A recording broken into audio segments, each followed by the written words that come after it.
Yeah, I'm just surprised that the Swain didn't end up moving a little bit sooner. Here now, Jana, no flash. Heal, flash, auto attack, first blood. Froggy is the one to pick that one up. And Evelyn Bot is in the area. Descent does drop the Rift Guard. They're going to look to engage. It's going to be a Cataclysm getting dropped down, but Vagar got pulled into the Cataclysm, which could be trouble. Ooh. Down goes Evelyn Bot. Down goes the Vagar as well.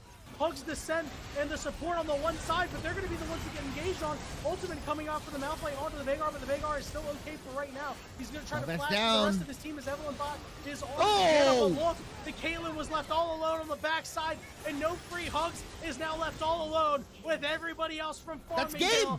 Both of them are level 4. No Zillion bombs are available right now, which means French Delta Force is going to be able to get in. There's the flash with the flag and drag lands, and El Unicornio in a lot of trouble. French Delta Force not able to get the kill. That one's going to go over to Huracan.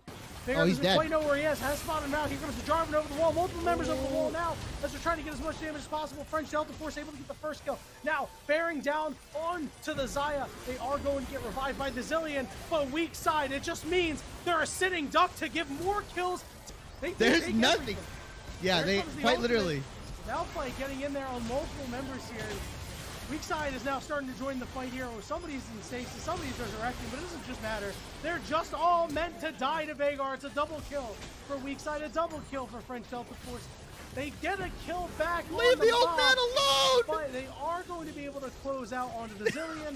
The cherry on top for Froggy and Farmingdale State College.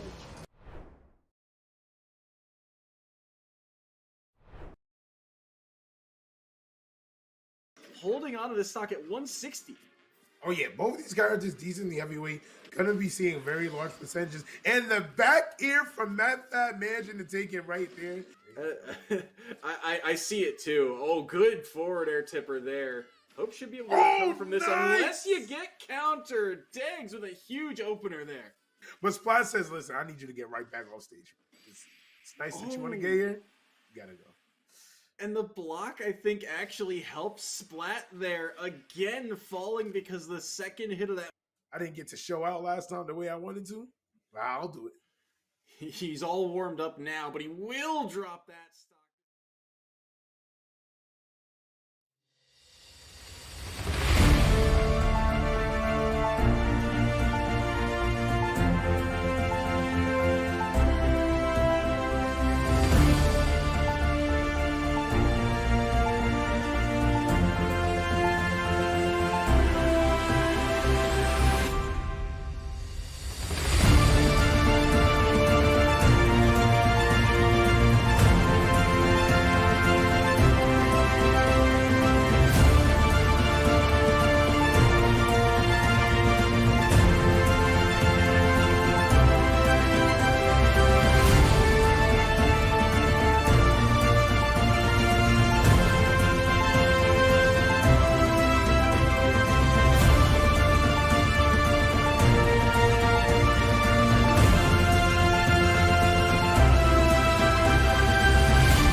What is going on, everybody? We have another exciting weekend of, well, now we have finals action here for the ECC. My name is Yanni. I am joined here by Shibby. Shibby, we got the Molloy Lions facing the Southern New Hampshire Penmen, and they had a really, really good regular season. Both of these teams, both finishing 6-1.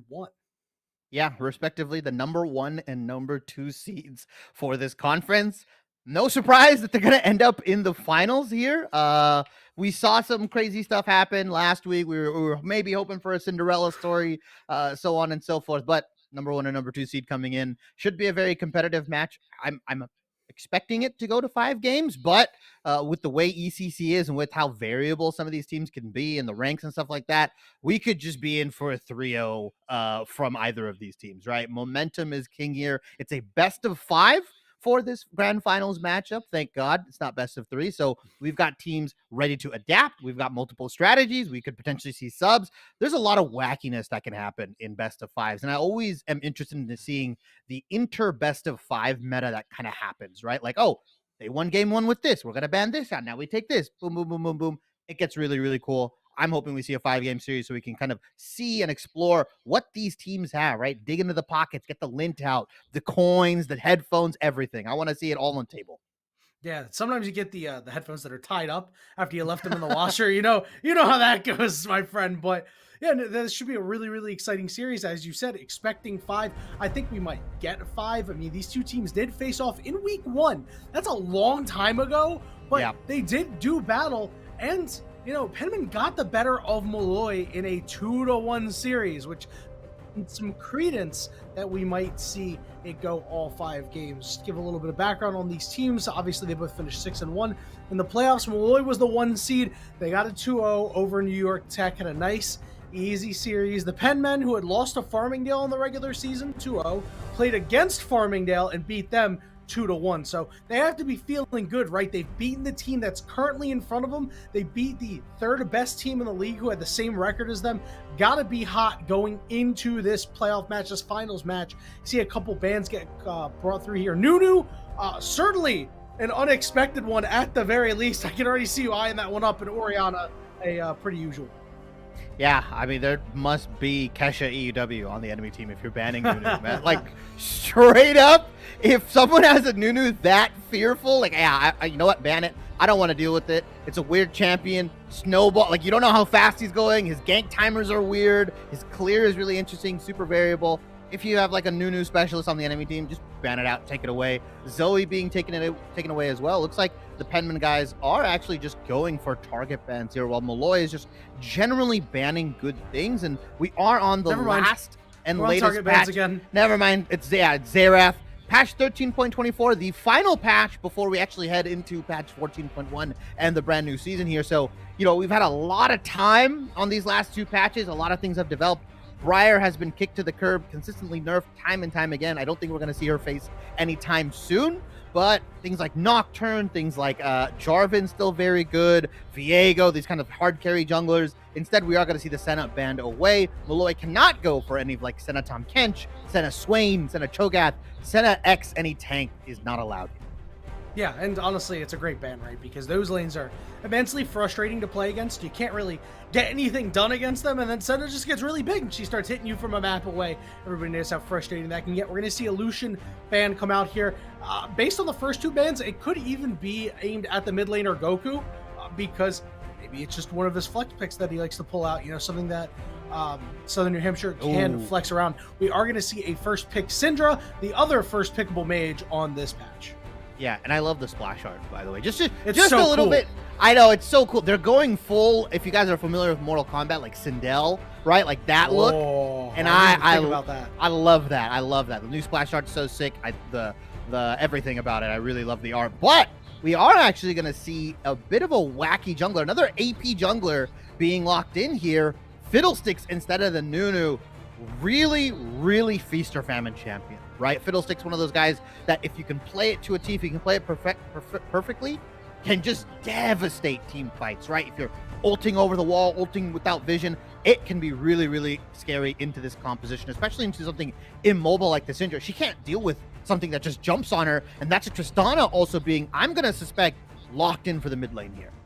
I think you're absolutely right, Shibby. I think this is a pretty good setup here for Toxic into Goku if it's going to be a Tristana mid here. As you mentioned, Syndra, really bad against champions who like to jump onto her. Well, guess who else likes to do it? Tristana. Also, to touch upon the Fiddlesticks point, yeah, in comp, it's much harder to be able to make those plays happen as Fiddlesticks because everybody knows, like, the teams are going to be communicating, hey, where is Fiddle? A couple more picks come in. Lovers Duo in the bot lane, a stock standard, strong pick down there, plus an Ornn to round us out of the first half. Yeah, I love Ornn, especially into things like the Syndra, like the Xayah, right? I wouldn't particularly call Xayah immobile, but if you trade Ornn ult for Xayah ult, that's a win in my book, right? Like, that's really good. If you draft extra engage on top of this, potentially something like an Alistar, Leona, Nautilus, so on and so forth, and throwing that Ornn ult onto, again, the immobile Syndra, who has to burn a flash if she gets caught by it, or she has to try to stun you out of it. It's really, really good into this composition. There's nothing that the Penman boys can do if this team decides to just, we're going to pick hard engage, we're going to pick draft, we're just going to go crazy on it right now, is we do see the Echo being banned out here, Graves and Hecarim, more junglers being taken away from Steno World, Rel as well. So a lot of couple flexible picks here and there. We have been seeing inklings of Graves top along with the jungle here, but also Rel support and jungle flex as well. Echo mid flex is also a jungle flex as well. So a lot of specific bans, but also covering all each other's bases here, it seems, with both these teams. Right, they're just looking to take out some champions that appear to be some trouble spots. Should be, something that can cause a lot of problems. Ooh. And, it looked like it was going to be a Tristana mid lane. It still could be if this is Lissandra support. Support, But yeah, that's what I was Lissandra, thinking. Nonetheless, and a really fantastic pick. I wonder if Liam takes a page out Do of it. G2 Mickey X's book here, and it's really good into Rakan. So we are getting into the draft here right now, and we will see an Echo, actually, right? So this Caitlyn is an Echo. Don't worry about it. The Caitlyn ban, the Echo ban was a Caitlyn ban, and this Caitlyn is an Echo. That's what it is, guys. Don't worry about it. It's all arcane to me, Shibby. Yeah, it's all arcane. Don't worry about it. We'll all get it fixed up here very shortly right now. So based off of what we know, obviously Syndra mid, looks like an Echo jungle, and a Fiora top into the Ornn, which I really like that matchup, but this is potentially a Darius? I'm confused. What am I- I mean, it's an what Ornn am I mid lane. looking at? It's an Ornn mid lane. Is it Ornn mid lane and it's Tristana, Lissandra bot lane? What are they cooking? Shibby, what are they cooking, bro?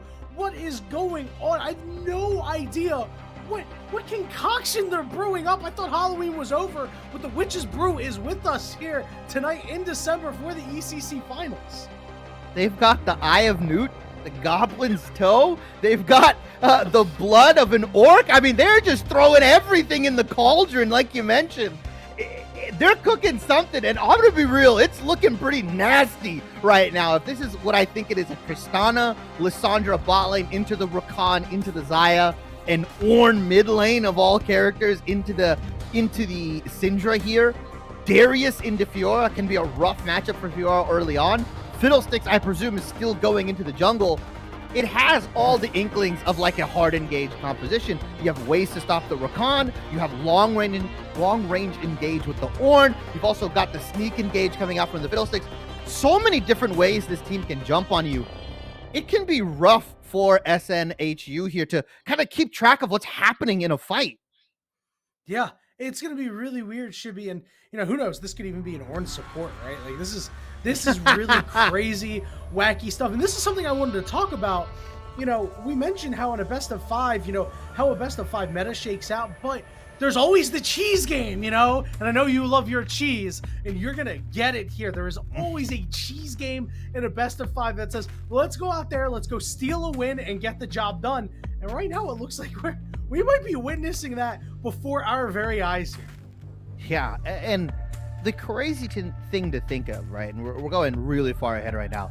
If Molloy wins with this draft, what does Benman ban out? Right? Like, you're looking at it, you're going, well, they just completely we have a counter for this, we baited you into this, we drafted this, and this. These are all vacuum answers to what SNHU has taken here, right? The Lissandra, the Darius into the Fiora, the Ornn into the Syndra, so on and so forth. I mean, do you just try to draft flex picks if you're SNHU? Assume wacky draft. Or do you just start trying to pick and pull some other things apart? All right, we don't give them Lissandra, or we don't give them Ornn, right? It feels like Molloy is just so loose with their draft. It's taffy, right? It's they're just all right, we're gonna go here, we're gonna go there. And as SNHU is okay, well, we got our composition, but I thought it looked good, but I don't really like it anymore, right? It doesn't look that good anymore because you thought you were drafting the Fiora into the Ornn, right? You thought you were drafting the Syndra into something like the Tristana, and then it's oh wait, they just flipped it on its head, and it can be really frustrating. If Molloy comes out with a win here in this game 1, they might just own draft for the rest of the series. I can't disagree, right? Because you already talked about it. Like, what do you take out? They'd have to identify something that is like, okay, this was very clearly a big part of their composition. So let's take it away and hope it like falls apart, right? Which means you do have to use a ban, right? Because if you take a look at the bans, like these are not bans that you typically see, which means like these are champions they do not want piloted by the opposing side, right? Like, you very clearly do not want them to get their hands on these champions. So you are giving up a power pick to them if you have to ban something like, Lissandra support that makes the composition fall apart, or an Ornn that could be going mid lane, could be going support. We still really don't know. That could make the composition fall apart. So yeah, you're really kicking things off, and drafting is a puzzle, and this puzzle is set on incredibly difficult right now. Yeah. And I think the thing to note is that we haven't really been able to see a lot of Molloy games on stream, but this is something these guys kind of do, right? They kind of get a little bit of weird in the draft. If you look kind of at their past games, if you can kind of pick and prod through some of their stuff, they do get weird, but they don't get this weird. Like, this is something they've concocted special for SNHU in this best of 5. They want to win, right? I said, put all your cards out on the table, leave it out on the rift. You guys hear it, leave it out in the field. That's what they're doing, right? They are not trying to pull any punches. I like what they've gotten here. I like how they've been using all, 150 plus champions in League of Legends, right? That's what it feels like for this team. They're just like, okay, yeah, we have this, we have this, we have this. A lot of teams like to stick to their own meta, stick to a couple compositions that they really like to draft, and then they'll slot in like 1 or 2 picks that can be like removed for other things. But it feels like Molloy is just speaking to the game and speaking to the draft in a way that maybe some teams aren't really prepared for. Should be there speaking from the heart, because we have confirmed champions and roles. Are you ready? I am. Fiddlesticks top. Oh! What? Darius jungle. All right. Ornn mid, and then Tristana Lissandra bot lane. Okay, so we were 3 for 5, which isn't bad. But, I mean, Fiddlesticks top? The last time I saw a Fiddlesticks top was my friend back in Season 3 or Season 4, who was a Fiddlesticks one trick and had to play top lane in one game. And he says, well, I guess I'll just pick Fiddle, right? I don't think there's anybody in the world you could walk up to who is an expert at League of Legends and be like, tell me how the Fiora Fiddlesticks matchup works. I mean, okay, I'm gonna try to put the hat on, right? I'm a color caster. You already have the hat on. Yeah, that's true. That is true. I've got my Santa hat on. But the last time we did see a Fiddlesticks solo lane, the popular build back then was you would actually go Aftershock and you'd go like this tank Fiddlesticks, right? You go like Frozen Heart, Spirit Visage, and then like Demonic Embrace, right? You'd be this like unkillable drain tank that like is just annoying, has fears, all this stuff. We see First Strike coming out from this Fiddlesticks. It actually is going to be Fiddlesticks jungle. I think they just messed up the Okay, no. Yeah, okay. It is Fiddlesticks jungle. I got a little too overexcited. Yeah, it is. I think it's just the players in order. Yeah, okay. We were 5 out of 5 then. I think we were 5 out of 5. Oh yeah, that means we're just good. Yeah, we're on point. I do like the Darius and the Fiora matchup super early. Like Darius can abuse this lane, has a lot of trading power. Obviously, later on, Fiora is just going to win the side lane outright, assuming this Fiora can pilot the champion to its utmost efficiency. The real curveball in this, most people would think it's the Lissandra, right? But it is just a really super simple matchup into the Rakan. We have so much pro VODs of how it's supposed to work. The Rakan can never really jump in because they just get immediately rooted.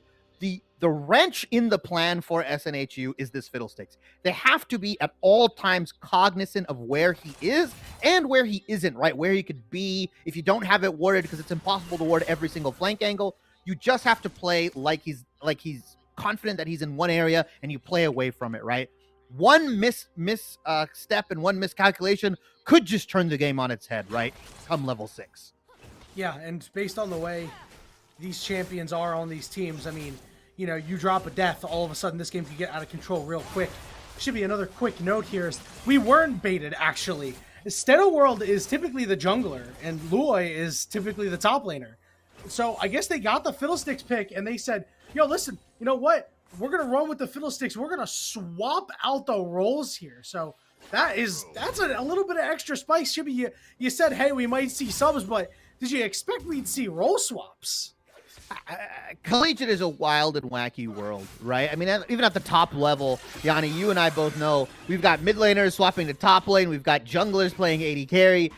Collegiate has it all. I am a little surprised, but maybe it's just because somebody's a better Fiddlesticks jungler player, right? There are, so many seasons that these guys play, so many champions that even if you are a top lane main, right, you can have that one jungle champion or those two jungle champions that you can just play, that you're a monster and that you can default to. It looks like Molloy just is a Fiddlesticks god, right?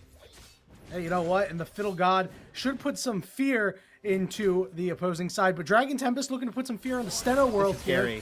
Chroma is level 2 to level 3, but a perfect riposte means that Steno World is gonna go down assuredly. First blood for Chroma and Snoop. Yeah, the pull didn't land, so he couldn't get him into the range of that really nice Q that Darius can do, the healing. Smart play. I like that Steno actually didn't burn any sums at all. Knew he was dead. Was just trying to potentially make it a 1-for-1 here. But Dragon Tempest pathing, you got to realize, he went top blue side clear into gank. He's going to have to run or beeline it to his red side. But it seems like Molloy, maybe it's the jungle and experience, maybe it's the fact that he's a top laner, is actually not going to punish the blue side clear into top gank at all.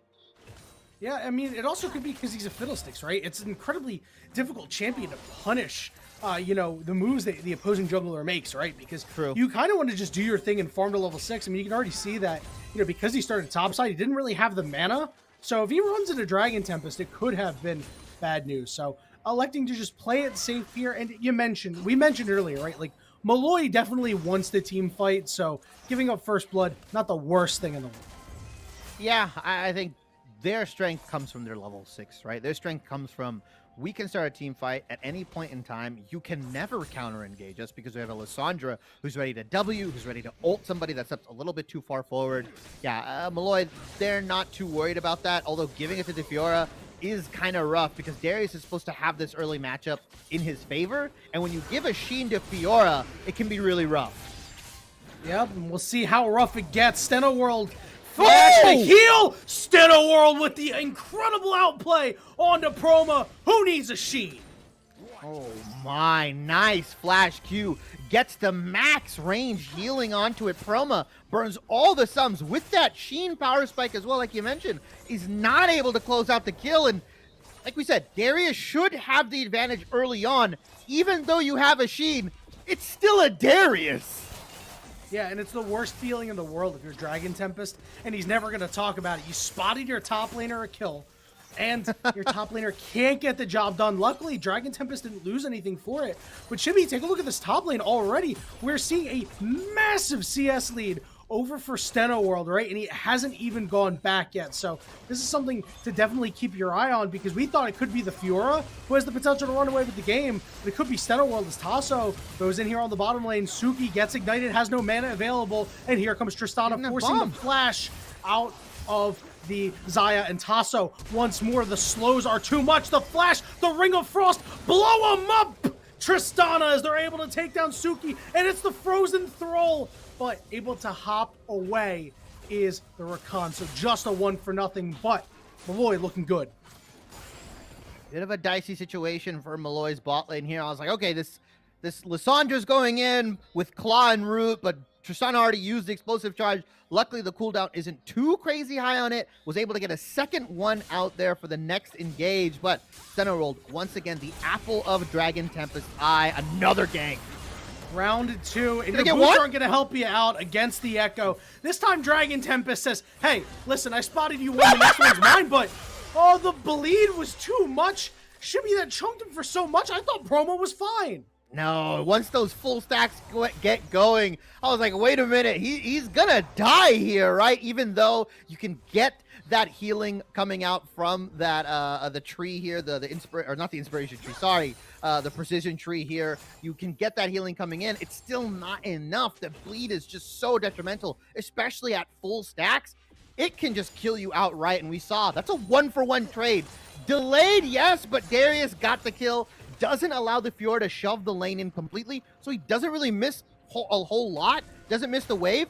still has a CS lead, and you could argue has more gold in his pocket because Dragon Tempest ended up taking that kill.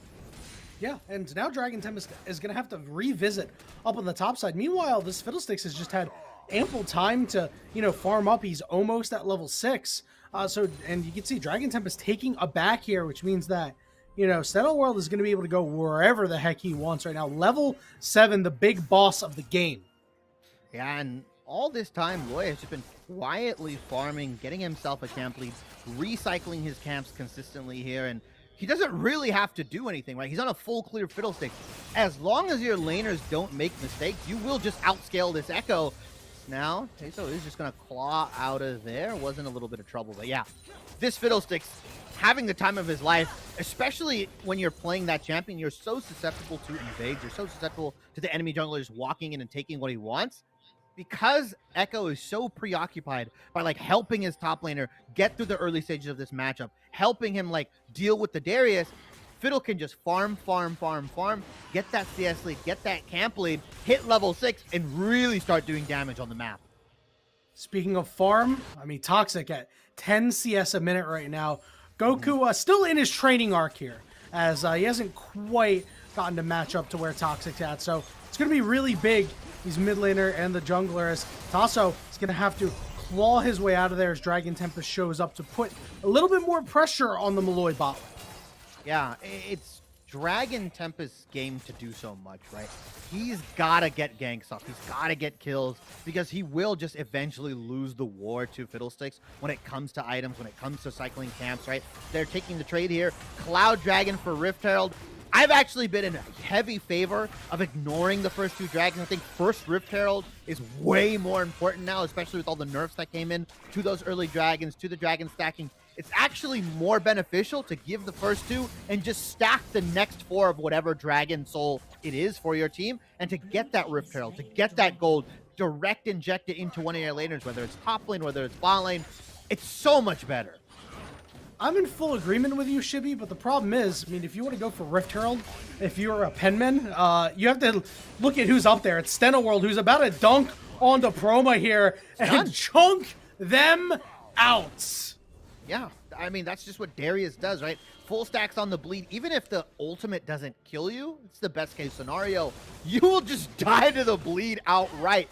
Even if you kill him, you saw what happened. Darius will take you from the grave here. And now he's really pushing that advantage, really pushing the fact that despite Fiora having this lead, despite Fiora having some items, he just owns this matchup, and he's just going to bully, force Fiora to miss more waves, force him to trade, and he's just going to draw so much pressure. We've already seen Dragon Tempest visit that lane, I think, 3 times now.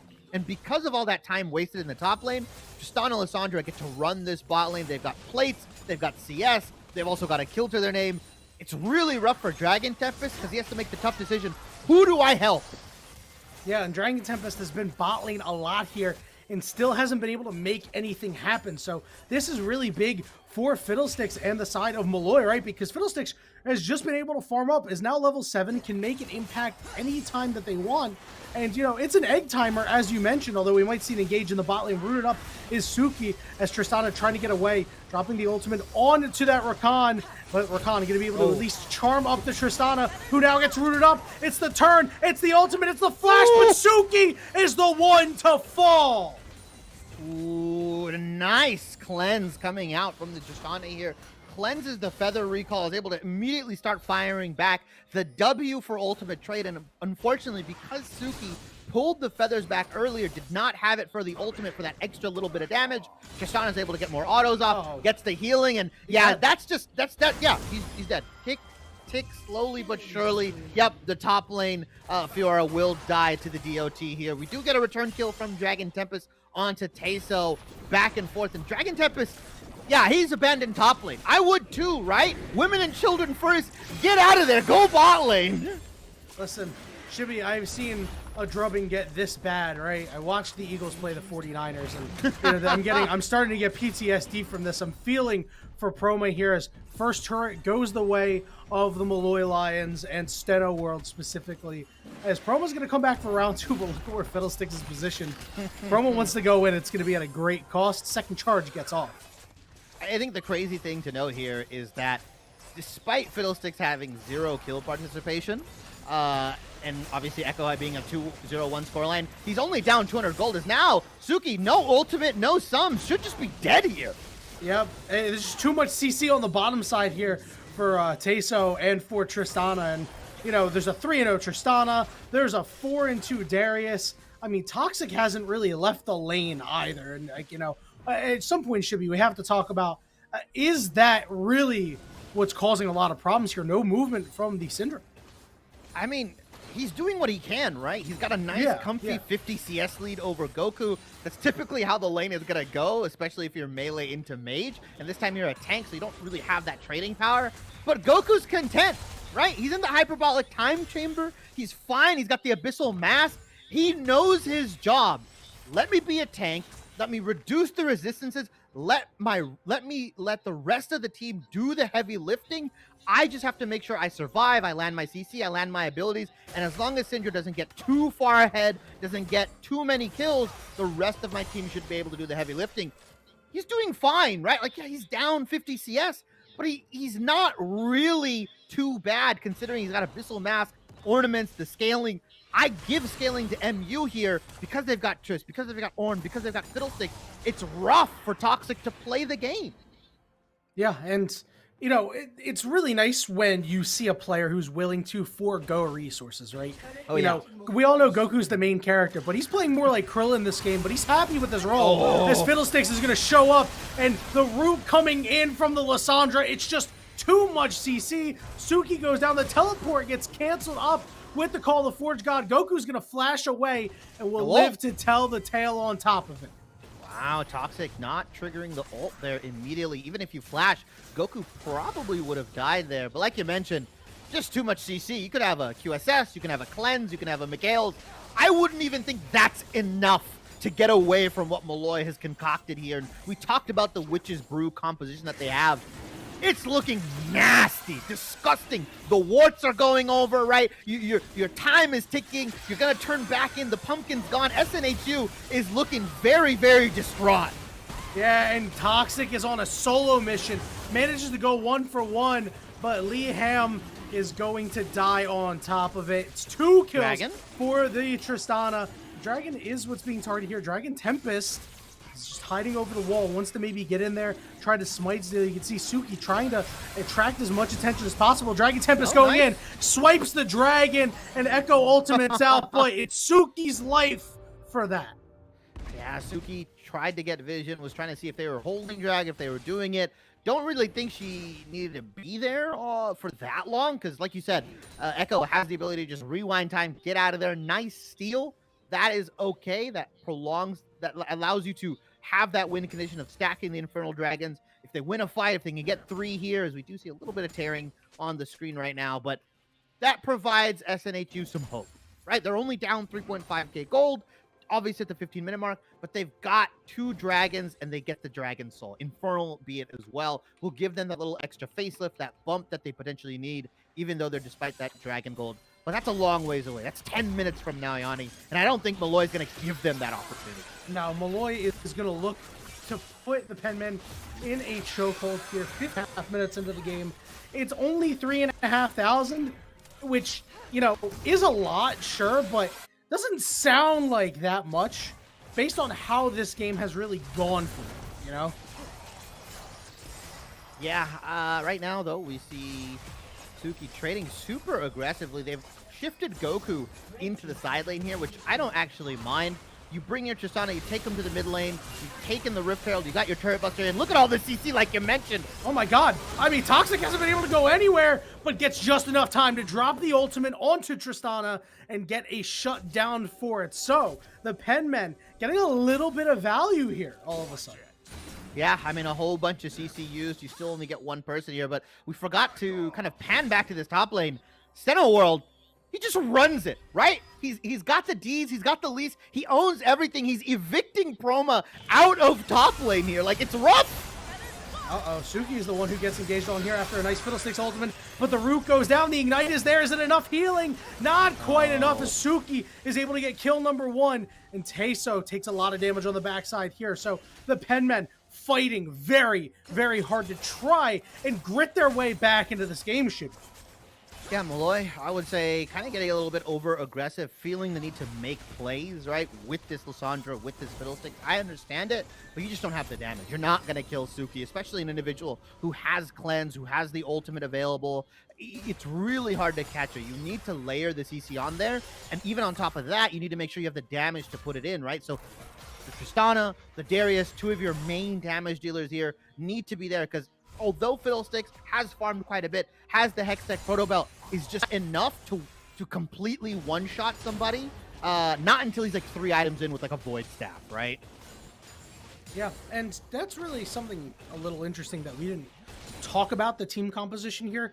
If Tristana's not jumping in when Fiddlesticks and Lissandra are going in, even if Goku happens to be there, that's not enough damage. No. So we could see an engage onto the Lissandra, forcing the ult to be used on themselves. As Teso will be without that cooldown for a little bit of time. As Shibby, it's been 2.5 minutes since we checked in on the gold, and the Penmen have cut it completely in half, which means that in 1 minute and 40 seconds, this next dragon, you know, the Penmen are looking to put themselves onto Soul Point with this next Drake, and I've got a feeling that they are certainly going to be wanting to scrap for it. Yeah, a couple things to take stock here is that most likely Suki won't have the flash available for this dragon fight. Might have cleanse up the way it's thinking Dragon Tempest as well. Won't have flash here. When you look on the side of Molloy, they've just been burning ultimates. They've nearly got full sums available. Teso probably the only one that won't have flash if everything goes the way it's going right now in a minute. So could be rough for SNHU. There's a window for Molloy to take advantage of some of these summoner spells being down here. It's just, are they counting it? Are they tracking it? Because they should know that Toxic has full sum, but Suki doesn't have anything. So the target should be the 80 carry for SNHU here if you're Molloy.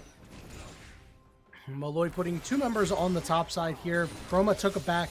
I like this. Dragon Tempest here to try to clear the wave. Rift Herald is going to be dropped as Fiddlesticks is looking to find a way out, but the chase is on. Dragon Tempest burning everything to try to get in there and forces the flash out of Fiddlesticks. The turret will go over to Molloy, however, so that is a big cooldown 25 seconds before the strike. Yeah, and no, he's on a ward. Suki playing the masterful of baits. Yeah, and followed up here by Toxic. It's a 1-for-1 for right now, but Teso has to try to find a way out. The Ring of Frost ain't going to be enough, and multiple members of Molloy will fall. They lose Suki for it on the side of the Penmen, but Dragon could be theirs. Fiddlesticks ultimate coming through right on top of Toxic, and it's a big shutdown going over to Molloy. It's also a really big cooldown, though. They want to fight We're for not more. done. They got Darius coming in. Yeah, call the Forge God, but Warren just bonks his head right into the wall. Means that Khan was able to get out. We saw Dragon Tempest steal the last one here. Has plenty of vision, but Steno World is looking to play Enforcer here. Knows that Dragon Tempest may be in the area. He's just kind of pulled between multiple members. Remember, there's no damage onto this dragon, so they're going to turn on to Steno World. All 3 members on top of him. He's stunned, he's charmed, he's dead, and they're going to follow it onto the Fiddlesticks as well. And Goku doesn't really have all too much to be able to help him out. It's a double kill for Dragon Tempest, and the next target is Goku, but they will forego him and head to the dragon. So the Penmen playing the last couple of skirmishes incredibly well on Soul Point, 20.5 minutes in. Yeah, we talked about it. Could be a real win condition for them. It's turning out to be potentially the only win condition right now, as their eyes do turn towards this bear, and Molloy is down. 4 members of Molloy are up. Yanni, I'm getting PTSD flashbacks. I'm getting a sense of trauma right now. Yeah, the jungler is down, but there are 4 members of Molloy ready. You could get wiped out right here at the Baron if you're Penman. Yeah, Steno World can't join this fight, but Lissandra, 5-person Ring of Frost, but Toxic turns quickly onto the Tristana, and now are they going to go back onto the Baron, which is dealing damage to the Penmen. They will head back on it. Teso doesn't have a whole lot of damage. Goku doesn't have a whole lot of damage. Oh, he's here! Fiddlesticks is here. The Baron, I should say, is secured by the Penmen. But will they be able to get more? Dragon Tempest flashing over the wall. Steno World is kept at arm's length, and the Penmen pull off the heist of a century. Yeah, I mean, that was a risky Baron. It just felt like Teso went in, got the 5-man stun, and told everybody, I got everybody, let's go, let's go, let's go. But Toxic, we mentioned, didn't get too much, crazy kills in lane, but the CS advantage, the free laning phase, that's still a Syndra, Yanni. That's still a scaling champion now. Is sitting on the components almost has a Rabadon's ready, can quite literally one-shot the Tristana, the Fiddle, the Lissandra if they get jumped on here. Toxic specifically has been playing these fights so well, even in death, been able to trade 1-for-1 on one of the two Molloy carries has been so beneficial for SNHU because they still have Echo, they still have Zaya, they still have damage threats on their side. And MU, they lose the Trist, they lose the Darius, you lose a good chunk of that damage, you lose a good chunk of that composition that relies so heavily on these two. Oh no, and it looks like Lissandra is gonna go down here, dropping the ultimate on themselves, but nowhere to go. It's another kill for Suki, and Chibi, to your point, you are absolutely correct, right? Toxic has been the one to keep the Penmen in this game, has allowed Dragon Tempest to run, because we talked about Tristana's down, no damage, and now Dragon Tempest on 2 items, 10 pages in their Death Note. If they get any more pages on it, it's going to be game over. Look at that! Big stun over the Fiddlestick. See you later, Alligator, as Toxic continues to do their thing. Yeah, just an absolute madman in the mid lane, right? Just hitting these stuns, and like we mentioned, can just one-shot any of the individuals pretty much to carry threats on Molloy here. I wouldn't be surprised if they try to push for a cheeky end, although the smart play is probably to take the inhib, back, reset, get the gold in your pocket. But no, they're pushing forward. Keep landing stuns and good things will happen. And they're going to go right onto the Tristana, who stuck around for an auto and pays the ultimate price. Lissandra back to the fountain, and Goku Where's will Fiddle? fall. Nexus turrets exposed. Fiddle? And that's it. Fiddlesticks is going to drop an ultimate onto 4 members, but he's blown up immediately. And Lissandra can't do anything more. And in the blink of an eye, Shibby, the Penmen, who were down 15 and a half minutes, 8 minutes later, they crush the Molloy Lions. Fight after fight after fight after fight. I mean, Penman slowly but surely dragging their fingernails through the gravel, right? Like Itadori Yuji style, just clawing their way through back into this game. And just an immaculate performance because nothing was going right for them in the early game, right? Bot lane was down like 8 kills. Top lane was a mess. Really, it was Toxic, just tried and true. All right, you want to play Ornn into me? You want to play tanks? You want to give me this free lane? I'm going to punish you as hard as possible. Dragon Tempest as well. Fantastic job on the Echo. Really good awareness from him to say, you know what? I have to abandon top lane. I've got to see if I can get kills somewhere. If I can see I can get myself a sizable lead to carry with Toxic here. Stealing that dragon early, by the way, really swung that dragon win condition in their favor. They're able to turn that into a Baron after the 3rd dragon, a fight win. Really, really well played from the Penmen, mid-jungle specifically. Those 2 guys hard carried that game 1 there, and they deserve all the kudos. Yeah, and guess what, Shibby? The roles are great, because while this Darius got super far ahead in the top lane, it didn't make any impact in the game, right? Like I think all of the kills were on the Fiora. So, you have Ghost, you're not able to really get into these fights because they're falling apart before you can get there. I mean, I hate to say it, but it was a failed experiment. No impact there. Molloy on the Fiddlesticks. I mean, the most impactful ultimate they had was at the end of the game when they caught 4 people, and it didn't really do anything, right? They just got blown up immediately because they were too far out of range. And then because you've got such a resource-heavy team, you put your mid laner on a low econ tank, and it felt like Goku was nigh invisible in that game. Not even KO Ken could save their team. And it was the bot lane show for Molloy, and it just was not enough. So you got to see Molloy in game 2 go back to what's been working for them all season long, swap your players back, and just play stock standard, because they got burnt on the Witch's Brew Cauldron right there. Yeah, 100% agree. It felt like the main thing is Molloy had the right pieces. They just didn't know where to put them, right? Like it's Molloy set up the chessboard, but they put the pawns in the back, the queen in the front, the king over there, right? Ready to be checkmated. They just didn't know how to play with the pieces they drafted. They didn't really understand their composition. We saw Lissandra and a Fiddlesticks engaging onto one of the carry threats, right? You didn't have your damage there. Your Darius wasn't there. Your Tristana wasn't there. By the time you got that off, your Lissandra constantly getting caught out, clearing wards by themselves, right?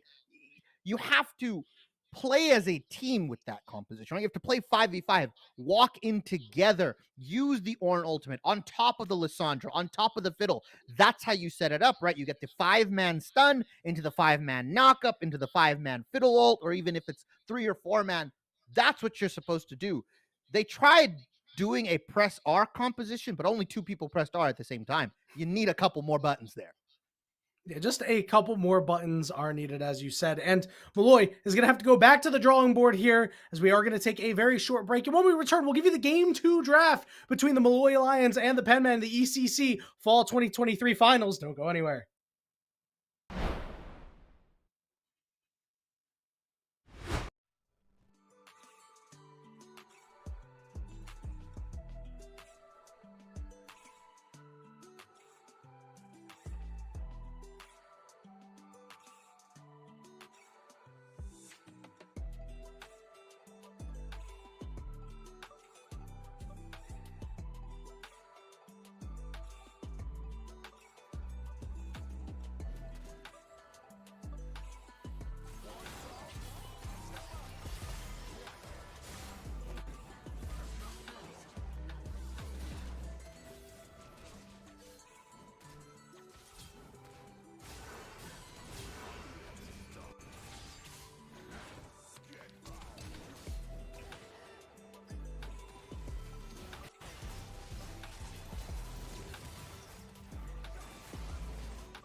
What is going on, everybody? Welcome back as we're heading into the Game 2 draft of the ECC 2023 Fall Finals between the Molloy Lions and the SNHU Penmen, as the Penmen were able to take a big Game 1 victory in a come-from-behind fashion, Shibby, as Molloy really had a chokehold on that game early, but they fumbled the bag. Professional bag fumblers.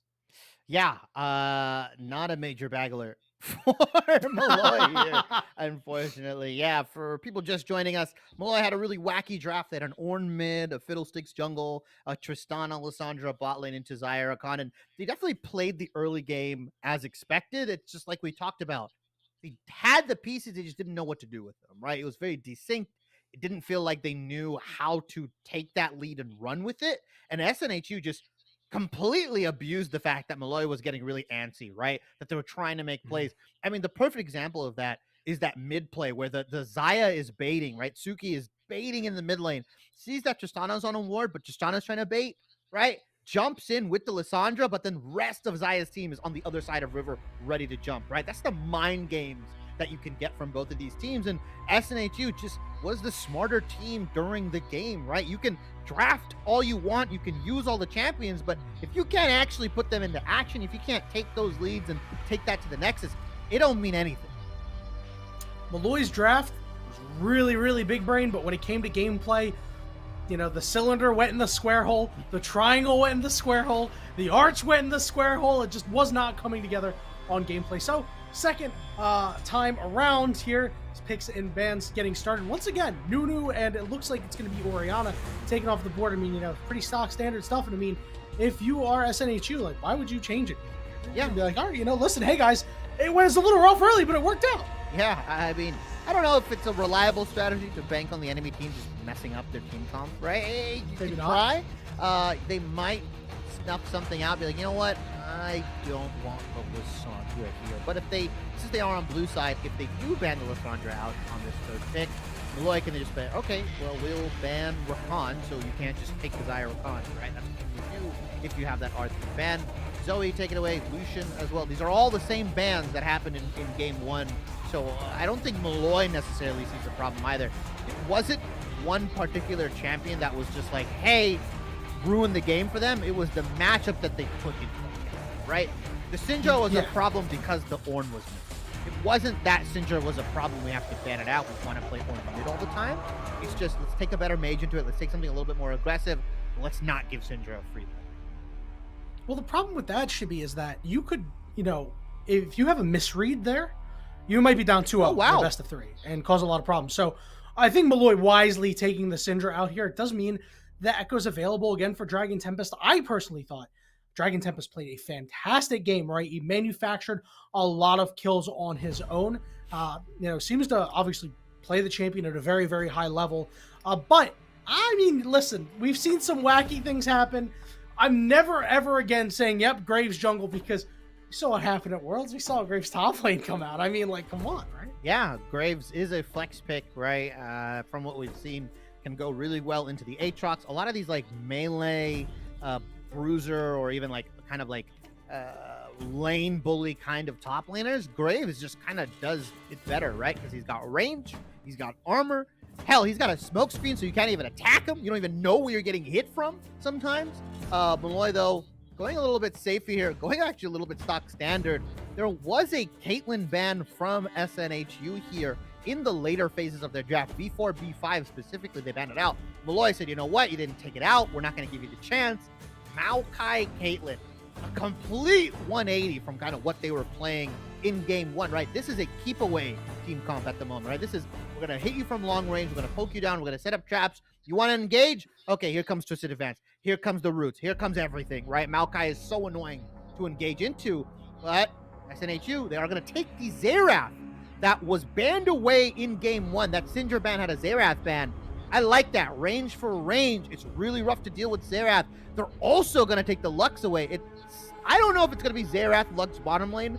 I'm suspecting it's going to be a Xerath mid, a Lux support, and they just want to take that away. But Molloy getting a little spicy here. I would not be opposed to Ziggs mid. You know, Shibby, I think this is going to be a Xerath Lux bottom lane. So, like, what's the best way to counter Caitlyn's strong early game? You know, you just go hit him with a stronger early game, right? You just go with Xerath, with Lux, you farm her out because, you know, if she doesn't go boots early, she's going to take a lot of damage. You get a lot of advantage out of your first strike, out of your support item, depending on which one would be farming or not. I think this is quite interesting here, and I really like what the Penmen are putting out, at least into the draft. Obviously, we had a big subversion of expectation in the second half of the draft in game 1, so I'm excited for something else like that. Again, it gets the creative juices flowing. You mentioned that you would like a Ziggs mid here. You know what? I'm with you there. I think this is a pretty solid pick because it's a good neutralizer into either Lux or Xerath if they elect to go mid lane. Second half of bans coming through. Fiora, this time taken off the board. Malphite and Ashe are gone as well. So Shibby, what do you think we're going to see? Hear me out. If Molloy still has the cauldron ready, they got the dragon scale, the ogre ears, right? The eye of Newt. You might just see a Ziggs bottom with Caitlyn support here. I don't know how spicy Molloy is. I don't know how wacky they want to get. Because that could be something into what is potentially a Xerath Lux lane, right? Hey, we're going to take long-range poke versus long-range poke, and that's what I'm thinking. The Yone lock-in could go mid, could go top. Could go bot. This might be the Caitlyn Ziggs lane with Caitlyn support. Molloy, maybe we're huffing the same pain. Maybe. Well... The Penmen, they're going to lock in Ezreal here, so and we could even see another Lovers Duo bot lane here. They only play relationship-based champions, you know? But, again, this is a weird composition, as we're going to see a Riven get locked in here, Shibby. This is super strange because, like, you have 3 champions that really want to play to range, and then 2 champions that want to be super in your face against a Maokai, against a Yone. I mean, this is going to be a super divisive sort of team here. Because some of your members are going to get punished and others are going to thrive. Darius lock-in getting put in here. And it could once again be, you know, Steno World on Darius top. But yeah, Caitlyn Ziggs, you called it, bro. I think this, hold on. There's a lot of things it could be. It could still be Maokai support. But guess what? I don't know. And I've never been so stunned in my life by the end of a draft where I can confidently say I have no earthly idea what either of these teams are cooking here. Some of it might smell burnt, but some of it smells pretty good. All right, so let's put the hats on. Let's put our thinking caps, guys. Dora the Explorer, whatever you need to go in really quickly here. For SNHU's side, it is definitely the... Oh, that's a throwback. That's a throwback hat. Everybody got that. I got the Corky one, too. I love that one. That's my favorite. The Ezreal Lux going bot lane. The Graves in the jungle, the Xerath mid, Riven top, right? The Penmen, they've got a pretty solid composition. Molloy, I think I've got you figured out. I think it is the Ziggs Caitlyn bot lane, the Yone mid, the Darius top, and the Maokai jungle. You tried to pull a fast one on me, and wait. It's a Caitlyn Ziggs bot. It's a Ziggs support. The Ziggs is in the supporting role. Are we sure it's actually not farming Ziggs? Because, like... Yeah, right. So they can still switch it up. Yeah, so hear me out on why that could be the case, right? You could just do that, right? So, B15072, right? Obviously an AD carry player. AD carry players know how to play Caitlyn. A stormtrooper. Support... Just gonna miss He was hitting a lot. Hey, put some respect on his name. He was hitting a lot last game. But... support players typically don't know how to play support Caitlyn, right? Like, it's not really a normal pick, you know? It's why sometimes you put your AD carry on the Senna, you know, and have them fast. We could see something similar here, or it could just legitimately be a straight up Ziggs support, right? Yeah. Which is absolutely wild to me. I mean, like, this is something. I'm super excited for this game. Yeah, usually we'll see the AD carry player pilot the AD carry support, right? Unless you're Carrier, who can just play everything, which you're not, unfortunately. He's made that abundantly clear. I'm Carrier, don't play these AD carry supports. I like the idea of putting your main AD carry player on a support ADC. Hail of Blades, Caitlyn is typically what we see for the support. They build like lethality typically, right? They're just there to one-shot. They're just there to be annoying, right? If the ult is on cooldown, they are gonna pop it onto the Ezreal. They're gonna pop it onto the Xerath. They are using that thing every single time the moment they see somebody, right? Ziggs fairly I wouldn't say easy necessarily champion to pilot, but you know your job, you know what to do. Just don't die, right? Definitely can be supplemented with that Caitlyn in the bot lane, make your life easier, especially because there's no hard engage coming in. It's Ezreal Lux. Just dodge the Qs out. You should be fine. I like this from Molloy. If it is what you suspect, where B15 072 is going to be on that support Caitlyn, can be a rough lane for the Ezreal. The outrange comes from Ziggs and Caitlyn here. It's going to be rough if you are that Ezreal Lux lane. Right, 2 poke lanes going at it. It's just whoever has the most range wins, unfortunately. Yeah. Now the good news for the bot lane of the Penmen is that, you know, Ezreal, when you think about Ezreal, you don't really think that he's got great range, but people forget the Q, right? The Q gives you a lot of effective range. You can farm from super far safely, and I'd say that they have more damage if Lux is able to land a root. You're seeing so much more damage come through, right? Yeah. Ezreal gets to drop the WEQ combo. They were bursting somebody out. And Ziggs, not known exactly for being tanky, right? And there's no lockdown on the other side, right? Unless you're stepping in a Caitlyn trap, you really shouldn't be under any threat of dying. So you need to be well aware on the side of Molloy here. As we are on to Summoner's Rift here, it does look like it's going to be a Doran's start for the Caitlyn. So it looks like Caitlyn will be farming up a storm here. No cleanse. Interesting to note against 2 fairly medium range stuns, but that ghost to be able to dive, duck, dip, dive, and dodge. Yeah, I think if you're Caitlyn here, if you're B15, your theory is that I should never be in range to get stunned, right? Theory, I should never be in range to get Lux Q'd. I should never be in range to get Xerath. If I'm playing the lane correctly, as Loy has no clue that this is coming right now. Okay, should be able to spot it out. He gets caught! Oh no, he's gonna get blown up and he goes down. Listen, man, they pick Darius again. They put your top laner on, you put your jungler on Darius, put your top laner on Darius. It don't matter. They're taking him down anyway. Yeah, the Darius Riven lane, though, is a little rough, specifically for this Riven. It did take the Ignite here just to get some kill pressure, but it's Darius, right? The king of the early game, the king of the 1 through 3, right? Can just stack the bleed passive. You don't really have any way. If you want to dash out, oh, nope, you get apprehended. You get pulled back in. Oh, you want to play the Q game? All right, I'm going to Q you max range. I'm going to heal all that damage you just did to me. It sucks if you're the Riven, in my opinion. Although, we saw that General Sniper clip on Twitter where the guy like 1v4'd or 1v3 the Ezreal, the Aatrox, and everybody. So maybe everybody's just like, yeah, Riven buffs. General Sniper plays Riven. I am General Sniper. I can do this. Maybe Promo will just channel the inner 100 Thieves top laner here. Yeah, maybe Promo is like, you know what?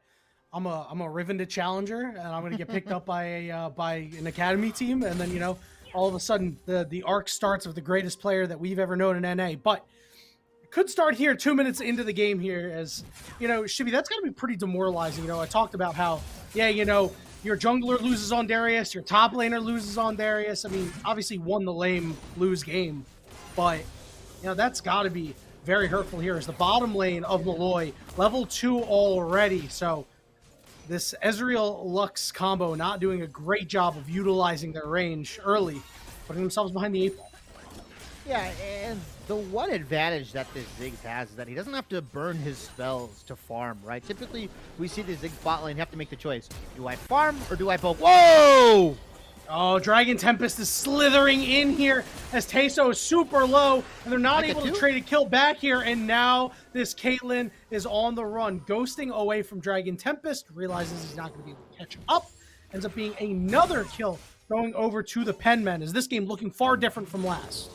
An interesting thing to note here, Dragon Tempest, another wacky set of pathing, has just been kind of showing his dominance on the jungler. If you look what he did, he went red, blue Gromp, enemy blue Gromp, and then ganked bottom lane. Like, you don't expect the Graves coming from your own river here. Because Maokai's clear is so much slower, because he's most likely going to be full clearing topside, his whole bottom side gets ravished other than wolves. And so Graves has a clear, easy gank path, super unexpected. Doubt they were like looking toward it or anything like that. And Steno is going to try to punish this, but Graves, he's going to meet Maokai in his own jungle, and I think you know who wins that matchup, Yanni.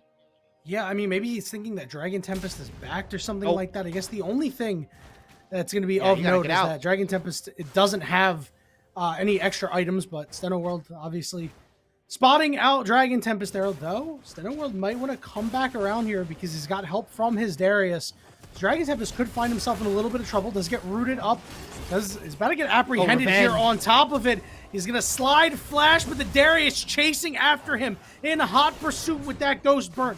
No summoners left, and Dragon Tempest is the one who's shut down. Oh, Proma. Oh, Proma with a flash over the wall, but the stun doesn't land from Toxic. The Ignite is on, and Toxic is able to get it. Now Steno World is the one in trouble. You called it out. Where is your mid laner? As it's going to be 2. It could even be 3 kills for the Xerath. It will only be 2 as Proma gets one for themselves. Crazy scenes happening in the top side jungle early. Unfortunately, Goku sticking to his namesake, coming a little bit late after all his friends have died, and he still goes down. No Sensu being there, nothing. So SNHU, yeah, Dragon Tempest goes down early, but the health advantage, the roam advantage, the damage as well, right? It's a Riven Xerath versus a Maokai and a Darius there. If you're Maokai, you don't leave him. Tayso is going to take some damage. That WEQ, he's dead. He is just dead to rice.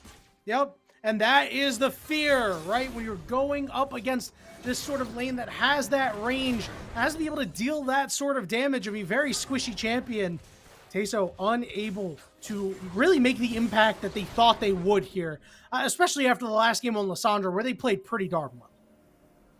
I mean, we are who they thought they were. We let them off the hook. Yanni, Azuki, and Leon are gonna take some damage here. B1, what a nice auto, what a nice trap. Damn, he's out for revenge. Yep, and he is gonna get it. Meanwhile, revenge, Dragon Tempest is up here. Molloy could find themselves in a lot of trouble. They're still level 5. Is the shield gonna be enough? And I don't think that this Riven is gonna die to this bleed. They're a little too healthy here. So able to clean up another kill. Yeah, Loy, unfortunately, with that early death and just playing the lane a little weird, right? Doesn't take W level 1 into the Riven, isn't able to really get most of those autos off, reduces the trading power. Roam to help his jungler, who was down in CS, died for his mistakes, and now this Riven has a shutdown, has Caulfield Hammer, has so much ready to trade, also has the refillable potion plus shield. Riven is now going to swing this matchup, and this Darius is not going to have a fun time. Despite everything that happened, Molloy is going to take that dragon as a compensatory pick here, objective there, but the gold lead still in SNHU's favor as you look across the map. Mid, top. Mid is 1,000 gold ahead, top's about 300. Jungle so far ahead, and this bot lane that you thought he drafted that was going to have this amazing presence is getting slammed right now.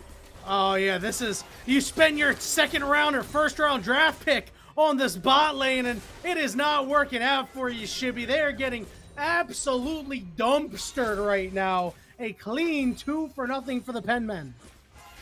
And what did we talk about? Yanni, I said one thing. I said if they can dodge the Qs, they win this lane. And you mentioned the burst that's coming out from this Ezreal, this Lux. No one's too tanky. The EW or the WEQ combo is too much to handle. Unfortunately, Tayso and B15 cannot dodge these Lux Qs. Liham is laser precision right now. He's making it look like a point-and-click ability. It's not a skill shot. Stormtroopers are the ones known for missing, but no misses here on the side of Liham, and as things going from bad to worse in that bot lane. And really, Shibby, there hasn't been a glimmer for Molloy, right? It was that one kill that Caitlyn got that you were like, okay, you know, Caitlyn can cook here, but I mean, like, Goku hasn't really done anything as the androids continue to tear up the city. Yeah, I guess Riven is Android 18 with that skin. She has like blondish hair. Dragon Tempest as well, could be 17. Has the dark hair as well as the vest. So I like the reference. Yeah, I get it. I get it. Definitely. Yeah, and he's in the jungle. If you guys don't know the lore, he also becomes like a ranger, a park ranger later on. So yeah, it's so deep weird, cuts, man. deep cuts, deep cuts. We're going here. super deep here. But like you mentioned, SNHU winning on the top side, winning in mid, winning in bot lane, and honestly, the star of the early game to me is Dragon Tempest. His pathing has been amazing, right? Just completely destroying Sterno World in CS, in his presence along the map, right? His ability to pick the lane that needs the most help. Just his movement across everything has been really, really good. And this is what happens when you get a jungler that is just in the other one's head, right? Just knows what you're doing before you want to do it. He knows what you had for breakfast, lunch, dinner. He knows when you go to the bathroom. He's in your walls. He sees you when you're sleeping. He knows when you're awake. But SNHU going to drop the ultimate onto Toxic here, forcing the flash out. And listen, Shibby, while you had some, had some criticism for SNHU or maybe, some praise for Dragon Tempest, hold on. I want to give SNHU his credit, right? SNHU is even on objectives with Dragon Tempest. And Dragon Tempest got first blood, right, with that invade, right? Yep. Other than that, they've been matching in terms of kill participation. So I want to give SNHU a lot of credit. The only problem is Dragon Tempest is probably going to add one more to this kill participation in a moment. Molloy has no idea. Even if he accidentally steps into the bush, he's going to get jump scared. And he's going to burn the flash and the ghost. He's going to pull them both in. Just a complete display of dominance, but we'll live to tell the tale. High value gank there, right? I mean, no sums. Molloy could be diveable right now. Ghost and Flash was both burned, although they're probably just going to look to drop the Rift Herald, get some more gold into the pockets of this Riven in the Graves, right? I don't hate this, right? Riven, super strong carry. Graves, super strong carry. Get them to their one-item power spikes. It looks like Graves is going for the lethality here. Umbral Glaive might be the move for him. I don't hate that. Really nice early spike. Lets him clear vision, lets him play in the fog of war. And if you meet this Graves in a river, in a bush, by yourself, you're dead to rights. Yeah, it's going to be really rough for the side of Molloy. They need to really find a way to get a spark here because it has not happened. We thought that mid gank could do it, but just burning the flash of Toxic, and it's not like SNHU can come back right now because Goku is very, very low on HP. You mentioned the Youmuu's pickup for Dragon Tempest. Again, that big spike. Ezreal is going to be on Trinity Force as well. We're going to see the Ezreal teleport get consumed here. Didn't really mention that. They are able to arcane shift pretty much everything as Ezreal's going to drop an ultimate looking for Goku. Ooh. But that one, I think was going to miss anyway, but Goku not taking any chances. Yeah. Constellation there, right? Your Caitlyn Ziggs after giving up a couple kills. Well, let's say the Ziggs after giving up a couple kills. Able to kind of claw their way back into the lane and drop the mortar strike on the man. He's got to hit one. Oh, okay. All you need is one more. It's Toxic from downtown on a killing spree. Hey, listen, even some of the best 3-point shooters go 1 for 4 sometimes. Hey, in this case, all you need is that one 3-pointer. It don't matter if you went 1 for 4. If you're 1 for 4 is the game-winning 3, all is forgotten, all is forgiven as Dragon Tempest with that mid lane kill, with that tempo advantage. He's just going to take the dragon right away from Molloy. And yeah, that's the life of a Maokai. Ouch. You watch the dragon get taken away, especially if you're going into a Graves, especially if your bot lane is not really winning, has no prio. This Caitlyn, we talk about it all the time, is a lane that just cannot go even. It has to win. It has to stomp you into the dust. It has to take plates. It has to keep you pushed. You have to have lane priority. If you are going even or slightly above the Caitlyn, you are winning. Yeah, and you saw how much damage Liam does, right? Because, even take a look just the chunks there. Teso is very, very low. You got Lost Chapter boots. You're essentially full build on Lux support. Ezreal, he felt the breeze on that one, Shibby. Yeah. Right past his ear. Oh, no. Ear. Dragon Tempest. Oh, hit him with the collateral. Hit him. Get him. Get him with the collateral damage. He's going to walk up to this one.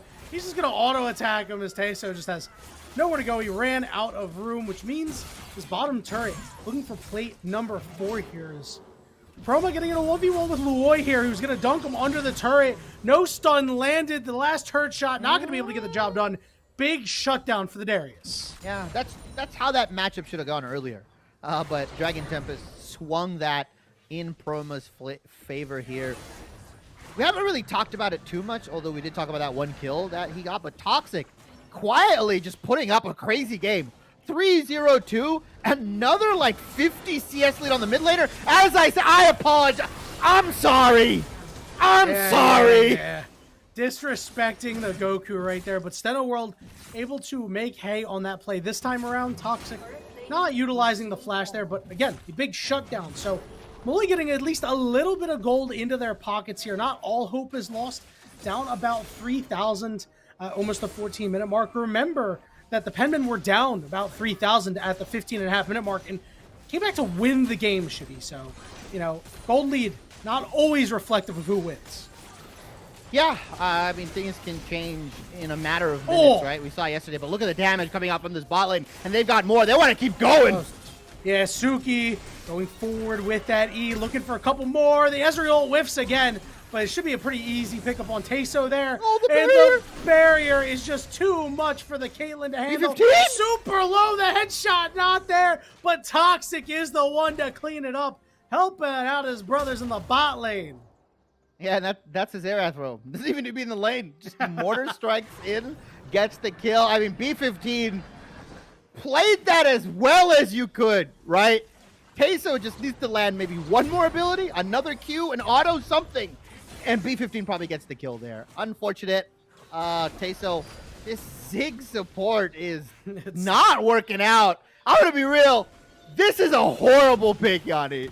If you had Teso on your fantasy team, you're probably at least a little, more than a little upset as Dragon Tempest. If you have him, you're probably pretty happy. Kill number 4 on the board for him.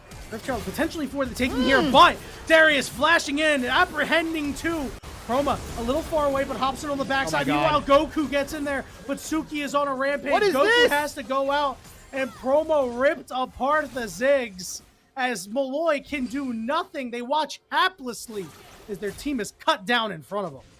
Yeah, and that was the play you have to do to try to maybe secure this second Herald, right? Molloy's like, all right, if we get a kill, we get a pick here, we have the numbers advantage, blah, blah, blah, blah, blah, right? Loy tries to jump in, he tries to flash, goes. He got kited out of his mind. He was so close to dunking on somebody, but the clutch Q coming out from Lux here, the binding, Liam, has been on point, right? I talked about Dragon Tempest, I talked about how well of an early game he's played.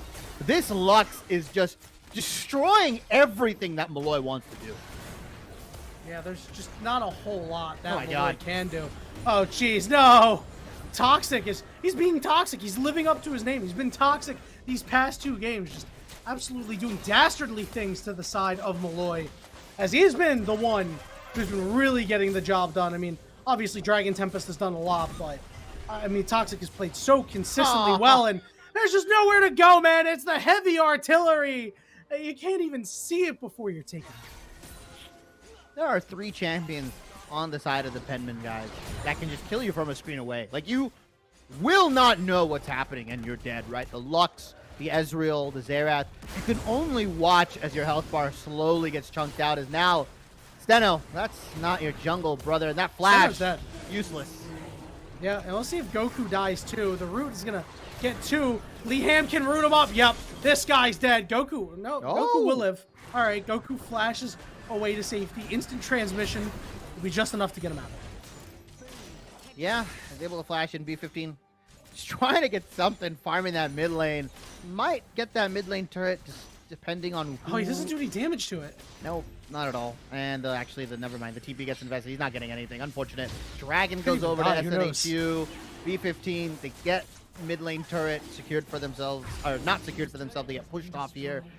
Loy gets a nice chunk of minions. I mean, realistically, Molloy, the bell is told. The bell is told, Yanni. I mean, look what's happened. You know you're down bad when the objective bounties have rung, right? The doom bell, the tornado warning for Molloy has happened here, and SNHU is just ripping through this team.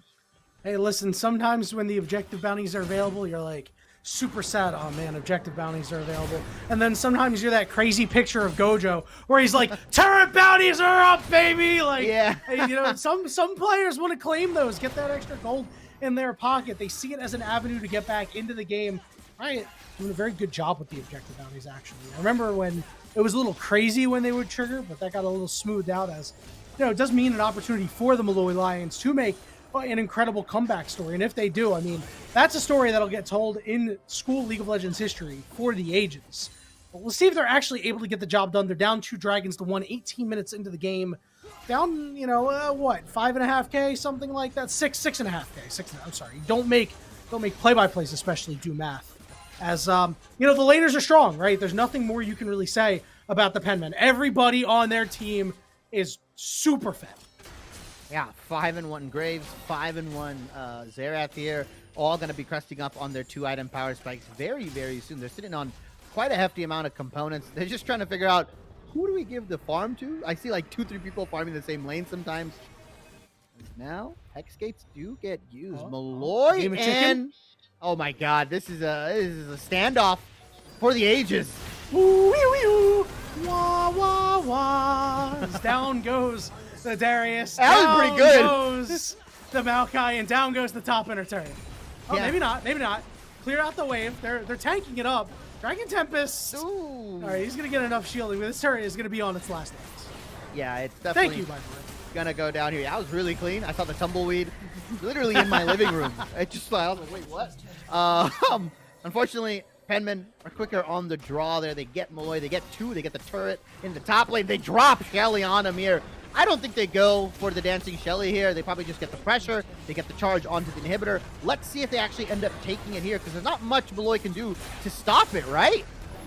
Raindrop, drop top, but Molloy looking to clean him up with a mop here. So they're going to force the flash out of Toxic. Suki also able to find a way out. Flash out from Lux as well. No cleanup to be had as the Penmen continue to pull ahead. Unfortunately, what Molloy was cooking is not stir fry, so Penmen are going to get out of dodge there. It's sticking to the pan. Yeah, quite literally. No, I was trying to build up the use a raindrop, non-stick drop pan. top, the Migos. They have stir fry. Yeah. I'm picking up what you're putting down. I heard you. I got you. Amigos. Yeah, Migos. Yeah. This is what happens when a game kind of gets to this point, right? I mean, not to talk about, not to talk down to Molloy or anything like that, as they've had an incredible season, but compositions like this typically have a hard time really finding a way back into the game. I mean, like, as Caitlyn is trying desperately to get away from Dragon Tempest and takes half of their HP, and Dragon Tempest way getting over the wall. And I mean, like, Ziggs had a bunch of HP, and then he just didn't. And well, that's the end of his story for at least 20 more seconds. Yeah, I mean, with this Molloy composition, if you don't get ahead early on the Caitlyn Ziggs, right? If you don't get things happening, like you mentioned, it becomes really hard to get back into the game. And SNHU have been doing a damn good job of just keeping a death grip on this game, right? Even if Steno steals this Baron, they're still looking at like a 7k gold deficit, 8k gold deficit, if not more. It's rough, and yeah, you are getting killed from a screen away in Fog of War. You cannot do anything. Loy, though, trying to be the hero. Yeah, he can't get the Baron, but he does get 1 kill, but he's not able to get a second. Had the Noxie and Guillotine unlocked, but too much damage to handle. You'll at least take the shutdown on Ezreal. It's a lot of gold, but, with the Baron up side of the Penmen, they are staring a 2-0 in the face right now, and I'm just not sure if there's a way for them to do anything. I mean, Goku needs to, Yone, very strong champion, right? I think that most people would agree. Goku needs to really, really pull his team back in it, live up to his namesake, and figure out some way to go Ultra Instinct here, Shibby, because, I mean, they look listless and lifeless out there. Yeah, quite an interesting build as well. Bork build for the Yone, right? Typically we see Kraken into Hullbreaker. This Bork build, bit of a delay on the power spike because Darius has Hullbreaker, so they can't really afford 2 split pushing Hullbreaker lanes, because what's going to happen? SNHU are just going to 5-man down your mid lane, and I don't think Caitlyn, Ziggs, and Maokai are enough to defend against Baroned up minions here. They're hoping for Loy to pull more than one individual. Third Dragon going over to SNHU here. They are going to pick up the 3rd Hextech Dragon. It's going to put them on Soul Point, so there's another win condition as Loy. Hullbreaker be damned, you don't live through 5 people just dropping a nuke on your head. Yeah, his hull has been absolutely broken. So is this bottom inner turret, and the rest of the team charging for the bottom inhibitor turret. I mean, Galen is just clearing out mid lane here, so it looks like they're pretty okay with the inhibitor going down, but Chibi, yeah, I think it's going to be much more than the inhibitor as Ziggs falls as well. I mean, Steno World is walking back, Goku is here, but, Galen is just victory. like, I want the objective bounty. Give me the objective bounty. 1-man root, big 3-man knockup. I just don't think they have the damage. Goku gets blown up. A lot of low health members.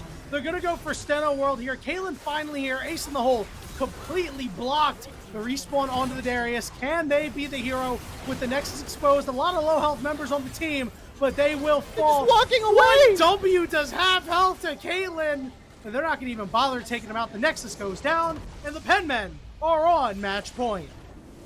2-0, both sub 24-minute victories.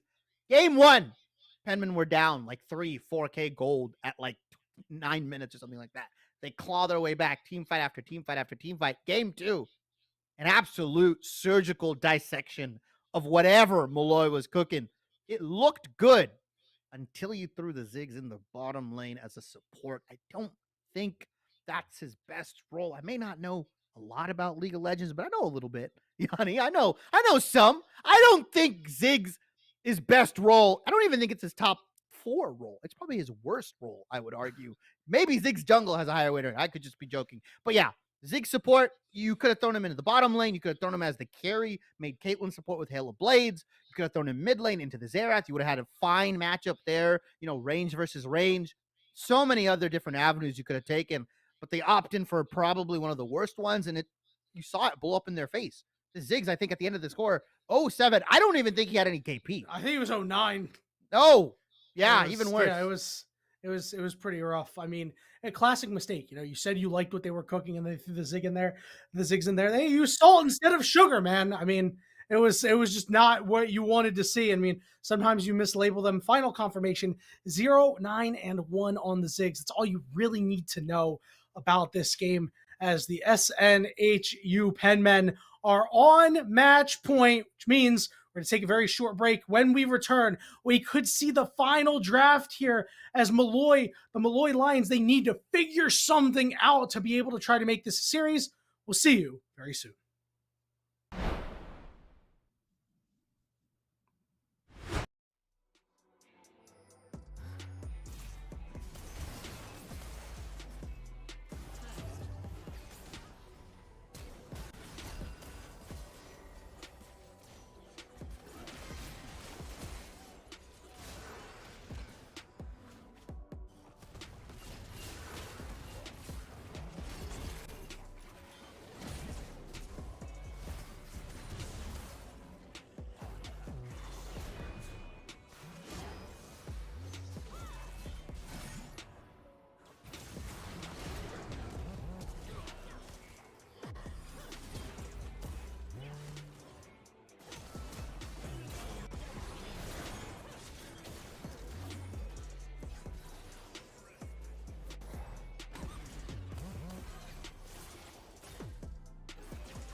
Welcome back, everybody. We are not quite in the draft yet. We're in the pre-draft as of right now of the ECC Fall 2023 Finals between the Molloy Lions and the SNHU Penmen. The Penmen have taken a commanding 2-0 series lead.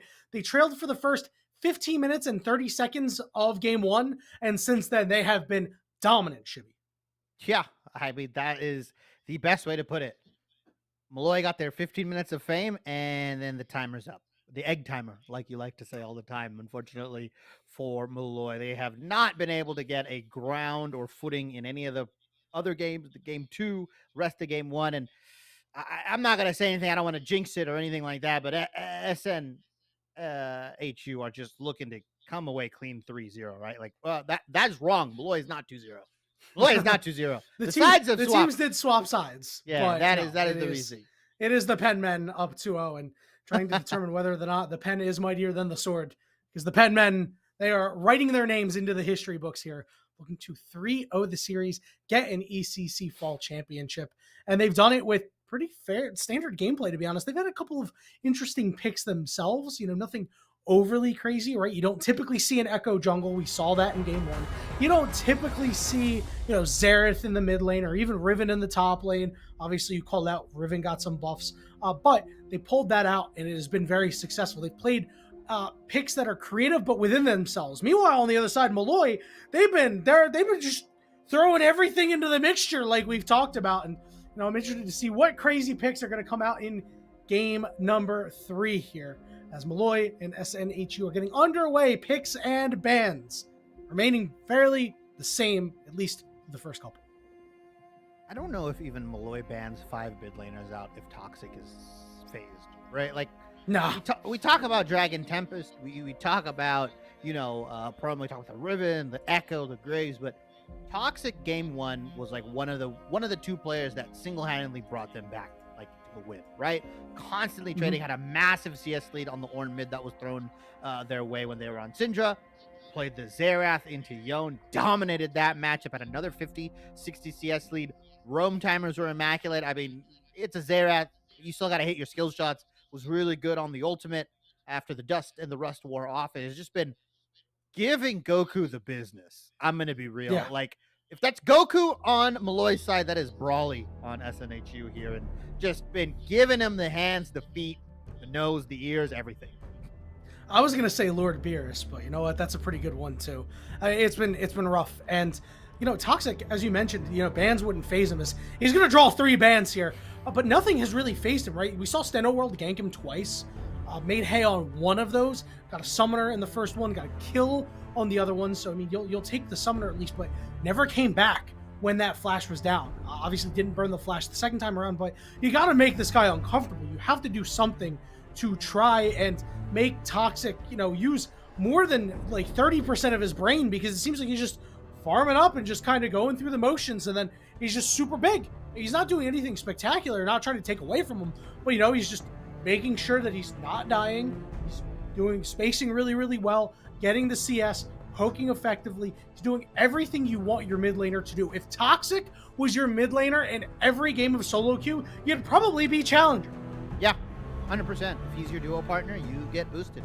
Play the Yuumi, play a dog jungler, you just gank his lane or stay on top of him, right? Like, Toxic is playing the lanes the way you expected. He's just coming out, CS, not a lot of mistakes, doesn't die, gets value, trades them out. Like, yeah, that's fine. And it's really crazy from Molloy that they're opting in for a mid lane counter pick for the 3rd time in a row, right? Like, Toxic has been just giving Goku the business, and you're just locking the Nico in Y, right? Like, there's so many champions that can lane well into this. I mean, you've got Maokai, Fiora, Nico. Typically, like to see the Nocturne Nico combo. Lucian Milio for this bot lane here for SNHU. Something more aggressive, or at least something even more kill heavy, right, than the Ezreal Lux that was seen last game. Milio Lucian can put the pressure on and can never stop. Something that's really interesting here, Shibby, is that with this Milio lock-in, this leads me to believe it's Lucian Milio bot lane. Very, very strong bot lane. With mid showing, they did not pick a mid laner for Toxic. They're going to allow Molloy the opportunity to throw 2 more bans at Toxic if they want. It's going to be Malphite that's taken off the board. Don't think that one's going over to Toxic, but really just is saying, you know what, this guy's got a champion Ocean. We don't care. If you want to use more bans on him, please be our guest. We do not care. So interested to see what Toxic is going to pick up here. As second half of bans, a couple 80 carries taken off the board. They've realized that B15072, a fairly strong player. I mean, did really what they could on the Caitlyn that last game. I hesitate to say, but it was pretty unplayable, as we're going to see a Victor eat the last ban here. So 4 mid laners off the board for Toxic. See what they got in the bag of tricks. Yeah, and I hate to pick on him, but it wasn't B15's fault, right? Like, your Ziggs just unfortunately went 0-4 in lane, and you can't really control that as the Caitlyn here. Is Vex gonna be locked in for SNHU here. They're gonna save that counter pick for top lane. I like this champion a lot, especially into Molloy. Threatens a lot of pick potential. Hecarim Vex diving your backline is quite probably one of the scariest things ever, right? You've got fears on top of fears, the burst damage coming out. I like the Vex. Really, really shrewd pick here. I'm going to assume he's going to be able to do the same things he was doing to Goku previously. Hopefully we don't see like a 60-50 CS lead. Goku can kind of even it up, can get those roams off, can really get sneaky with this Nico. But Lovers Duo locked in for the bottom lane here. Molloy finally are going to go with something standard here. This looks like a League of Legends game from Molloy, right? It's nothing too crazy, nothing too wacky. SNHU, though, they've actually got an interesting pick, and I like how you framed it, right? They have gotten creative within their means, right? Within their own boundaries, right? They're not trying to throw you off the boat. They're not trying to completely, throw you off. They're just saying, hey, we've got a player here that can play pretty much anything. We can get flexible. Let's have a really standard, solid identity, and let's slot in specific counter picks that work well with the team and into the lane here. As the guys, like we said, got swapped. The numbers are swapped. SNHU on match point against Molloy for the first time have drafted themselves something that you would see in professional play. Yeah. I mean, Nico's, has fallen off a little bit in popularity. Still fantastic, right? There's nothing wrong with that. And I really much like the Molloy composition here, so excited to see what damage they can do. And SNHU, I mean, they're still throwing a couple wrinkles in, right? Because you don't really see Hecarim too much anymore. Yep. Lucian is obviously a pickable bot laner when you pair it up with Nami or when you pair it up with Melio, but again, it's something that you only see in that combination. Mm-hmm. And then Vex is not really a champion that we've really seen all year at the highest levels of play, but in certain scenarios is very, very good against a Fiora, against a Rakan, because they're dashing all about. You're going to get good value out of the Vex. So I really like what they've done here. This Camille versus Fiora matchup is something I really want to highlight, because this is the opportunity for Proma to get some revenge, right? Game 1, Proma was put in the dirt. Game 2, got ahead, but still, the Darius was still causing trouble, right? They were able to, I hesitate to say go even, because they got really, really strong, but it wasn't a dominant matchup. This is the opportunity that they have to really say, okay, we're going to one-on-one, we're going to skill test each other. I'm going to try to be the top laner that gets ahead, that completely dominates the lane. Yeah, I think Camille also has the added luxury of going TP Ignite, whereas the Fiora more often than not will go Flash TP here. So this lane can get super volatile super quickly, right? This is one of those lanes that if you give a mouse a cookie, if you give a top laner a kill, they're going to go all the way here. And Proma, like you said, can really maybe flex their muscles here and use this advantage, the TP Ignite specific advantage that they have onto the Fiora, right? It's really crazy.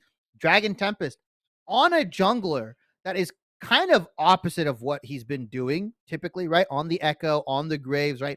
Graves farming jungler as well. We'll see if this guy opts into full clear against Steno World. Has been really creative with the pathing. I've been loving every minute of it.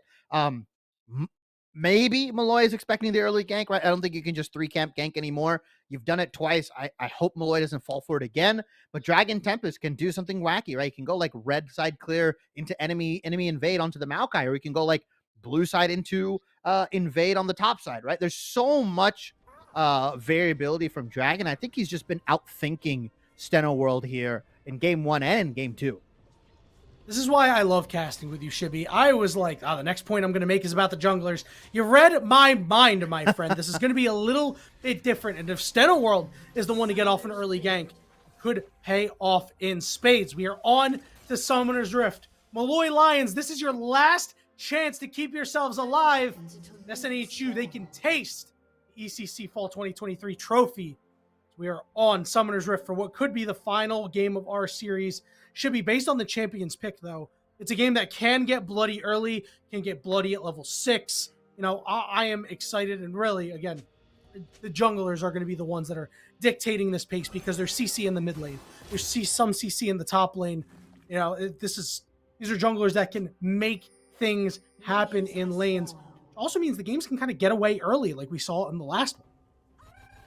Yeah, and the interesting thing to note is you don't know if Molloy has been playing with the training weights off, right? We don't know if he's gonna take them off like Rock Lee. Oh yeah, we played these weird compositions to give you a chance, right? It's like it's like when Red climbed the mountain, Pokemon Red, to let his skills rust off because he was so dominant, right? And then you fight him later on in Pokemon Silver. Maybe that's what Molloy is doing because they've picked themselves a standard composition. It's Flash TP for both of the top laners, Grasp as well. Super, like you said, skill-based matchup, 50-50 in this regard. But Tayso and B15 looking to get a little freaky in the bot lane early. It's a good ward. That's a good ward by them, by the way. And, you know, your point about Red, you have to beat him to, you know, win the game, right? Like, obviously, you know, beating the game is the Elite Four, right? It's like, all right, whatever, you know, or if you want to conquer all 16 gyms. Red gets beat in every full playthrough. So if Molloy is Red, you know, I don't know if that's who I would want to be as. Lovers Duo bot lane hits level 2 first, so they're able to finally get a little bit of an advantage early. Yeah, not ready for that level 2, just like I was not ready for the level 80 Pikachu. That thing's crazy. Level 81, excuse you. Oh yeah, my bad. That's my true. knowledge of Pokemon runs deep. Fair enough. I mean, I don't think anybody's prepared, especially back then with no game facts and YouTube tutorials. You just see it, you're like, I had Game Winners. GameWinners.com, baby. There you go. That's a throwback. Old heads in the chat, if any of you are in here. I know this is a college League of Legends game, so you're probably not that old, but I might remember. Maybe the coaches. But hand to that top lane, Loy, once again, getting a massive CS lead. I mean, we talked about Molloy, right? The shining star, the bright spot for them was Loy in that top lane. Also, Steno World was in game 1, the star for them. Chroma's just not been having a really good time. Constantly been going down in CS. Dragon Tempest has been kind of having to camp the lane a little bit for him to get into a point where he can be relevant. We'll see if he opts in for that this time. Dragon Tempest opted in for a full clear, though. Started on the bot side, cleared top side. He's going to get the Rift Scuttler, not the Herald here. Steno smartly avoiding it. Both of these junglers avoiding each other's path. More on the Maokai side. You don't ever want to see a Hecarim at the same scuttle that you're contesting here. So they're going to trade full clears for full clears. Although in this case, Hecarim is just going to come out stronger, right? If you allow this guy to full clear constantly, he's just going to do so much more work than the Maokai early on. Yeah, large wave stacking on the top side. We saw Loy actually go back and pick up a call on top of it. So, like, you know, being really wise here and letting Proma clear the wave, build a wave against him. So, you know, Dragon Tempest happened to be up top and not able to get a gank off. So, you know, every sequence that you can get as Molloy where Dragon Tempest is not ganking your lanes is considered a successful sequence. 100% agree here in this. Miliolution bot lane not really exerting some of their force here. That is a very well-paced sapling from Steno. That's going to give Molloy all the information they need, right? That's why this champion is picked. It's kind of like when Nidalee used to be picked for the traps and they used to last a really long time. It gives you information. High-level teams can play off of that. Now, Loy can just play super aggressive. And B15 and Tayso know that Hecarim's around the bot side. So if SNHU posture to play aggressive, they know that, hey, Hecarim might be in the back pocket. He might be here. He might be there. It just allows Molloy to play so much different, to exert some of the pressure that they have potentially in the top lane. Gives Steno that that safety net. Like, oh, I know, okay, he's at his blue side. I can farm. I can do this. I can do that. This is how much time I have. Those saplings, if he keeps placing them in the jungle of Dragon Tempest here, could completely curtail any early ganks that he wants to do. Yeah, and that would be absolutely massive for the side of Molloy, as you said, because, you know, especially the bot lane that we expected to be super strong in this Lovers duo, doing a pretty good job here. And, wanted to point out as to why this Lucian Milio doesn't really seem to be really turning it on here. There's no Ignite in this bottom lane. I'm going to put on my color hat here as a bottom lane purveyor myself. You need cleanse on the Lucian here because you're going up against a Maokai, because you're going up against a Nico. You're going to need these cleanse for these roots that are coming out. Heck, even if you happen to get riposted because somebody throws a CC ability and you happen to get caught by it, it ends up becoming a little bit of a problem.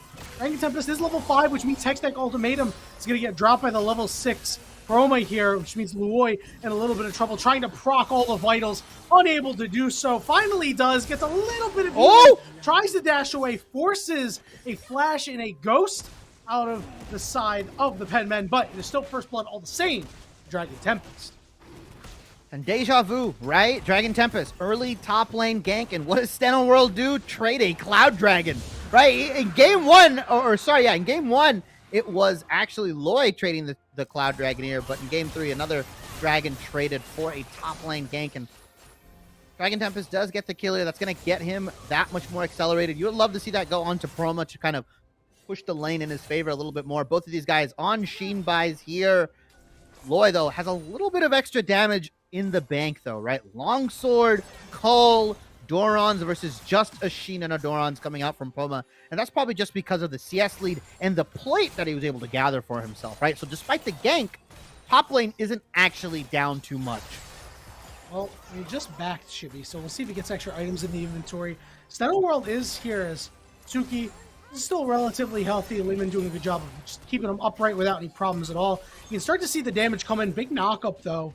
Could equalize some things, unable to land the Q as Dragon Tempest in your area, trying to maybe relieve some pressure out of the bottom lane. But again, saplings you mentioned, pretty good stuff. So if he comes in, he will be noticed pretty quickly. Yeah, and also it's just really kind of a soft counter to Hecarim because of what the saplings do. They slow you down. So if you're in mid E-charge, that gets slowed down. You can't really get the charge off. Loy, though, looking to trade into Proma. Proma has a little bit of better combat items, like you mentioned, right? Went back. I saw him debating. He went double longsword, sold that, returned it, got the boots, was like, nah, never mind. Let me get the health crystal. Let me get the longsword here. It gives him a little bit of extra trading power. It gives him that little extra oomph to just get the better of Loy, who's sitting on a Cull and a longsword. Realistically, other items be matched. So, yeah, Proma's just going to get a little bit more trading power. But you look at the CS, right? Yeah. 20 CS lead for Loy here. You look at mid lane. I think this is the first time we've panned the mid lane, and Toxic and Goku are even, right? Like, usually Toxic is up like 20, 30 CS. This is a matchup where Goku seems to be at least not losing, right? He's going even. Yeah, he seems super comfortable here, right? Both mid laners are healthy-ish, right? Toxic is taking quite a bit of damage, so it feels like Goku is certainly more comfortable on the Nico here. CS pretty even, and, Nico can be a little tricky to CS on. In lane, it's, like, totally fine. Outside of lane, you can really start dropping some CS. The Steno World has started up the Rift Herald, and Goku the first to move over here. So that means that this one will be secured here for Molloy, although Dragon Tempest canceled the recall. Could see an opportunity for him to get in here. Is he going to simply take it away? No, that one's going to go over to Steno World. He picks it up, and Dragon Tempest is rooted up. He's rooted again. He's rooted again. He's got nowhere to go. The fears on fears. He's so scared. Flashing knocks up both of them, and Toxic forced to flash away. But Steno World wants to finish him off. Drops the W on him, and it's 2 kills for Molloy. Knife's Edge Nico ultimate coming out. That got him at the edge of the edge, right? That's 0.1% of the ultimate. The Teemo, right? the last Teemo length. The last Teemo, the hair, the follicle got them on that knockup. Really well played from Goku. Now a skirmish in the bot lane. Yeah, things could be turning around. Double charm. Feathers are out. They want to go pull him back. Knockup goes on to Suki. We're seeing a couple flashes, getting a couple heals, getting a couple shields. Suki is looking for more, dashes forward, picks up Teso, but they're very low. The flash on top of the Lucian, he goes down. And now is B15072 going to look for more? No, we'll take the 1-for-1 and be content. Yeah, nice one for... What? Whoa! Seeing ghosts. He might be seeing the wrong key, honestly. Fat finger happens, guys. Happens all the time. The ghost gets pressed. If nobody's around to see the ghost being used, did it really get used? Right? If you're Suki and you're Livam, you're like, all right, flash was used, ghost is still there, so gonna be tough to kill. As long as they don't know, nobody knows here. Molloy and SNHU, probably the most even we've seen this gold at the 11-minute mark between all the games, right? Like it was a 3,000 for Molloy in game 1. They managed to throw that. It was like a 4,000 gold lead for SNHU at around the 11-minute mark. It's really only 1,000 gold separating the two guys. You look at the gold graph, top lane for MU ahead, mid lane ahead. But you look at the bottom lane for SNHU, they're ahead. Jungle slightly ahead as well. That's what's separating these guys. Not too much here. Molloy, though, they're solo laners, kind of doing that heavy lifting. They've been doing a really good job this game. And an interesting thing about this, Shibby, is, you know, in even in best of threes, but most of the time in best of fives, you know, teams up 2-0, game 3, they get a little wacky, right? And, you know, they might lose it because they got a little too silly. Not the case here for the Penmen. They have a pretty solid team composition here. So if Molloy does get a victory, there's a lot of confidence that they can take away. It's not just like, hey guys, you know, they played a super silly team comp as they're looking for a counter engage here. Charms, roots abound, and Suki goes 1 for 1, and here comes Dragon Tempest. B15072 has no ghost. He's become the ghost. The Steno World is getting chased off of Goku, looking to come in. Roots on top of roots on top of knockups, and Goku is 2-0. Yeah, just alley-oops him into my Goku. God. Oh, nice block. Big block.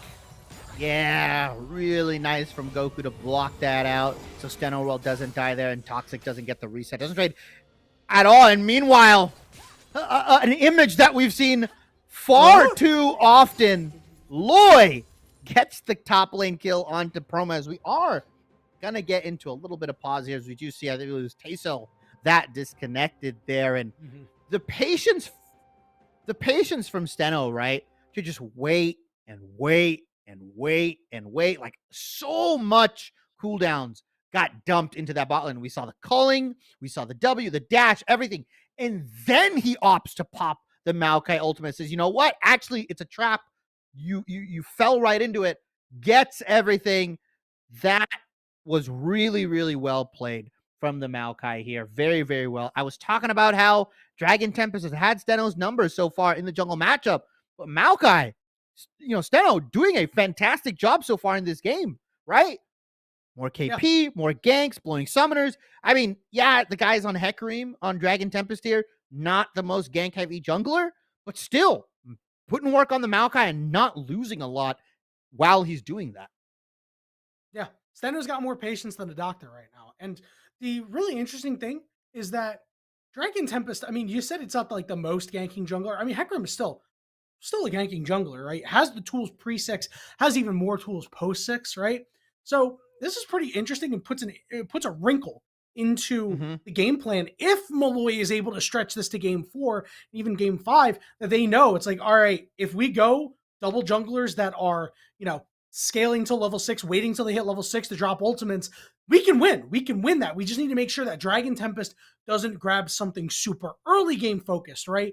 That is so much power pre-6 that doesn't have to farm pre-6, right? Because he's able to make hay when he's like, well, you know, I'll just go for a gank here. Why not, right? So that could change the game really here moving forward. But Molloy, they have to get the job done first. We saw them be ahead in game 1. We're unable to close it out. So, you know, the onus is on them, right? They are backs against the wall. They've got a lead right now. They have to bite down and not let it go.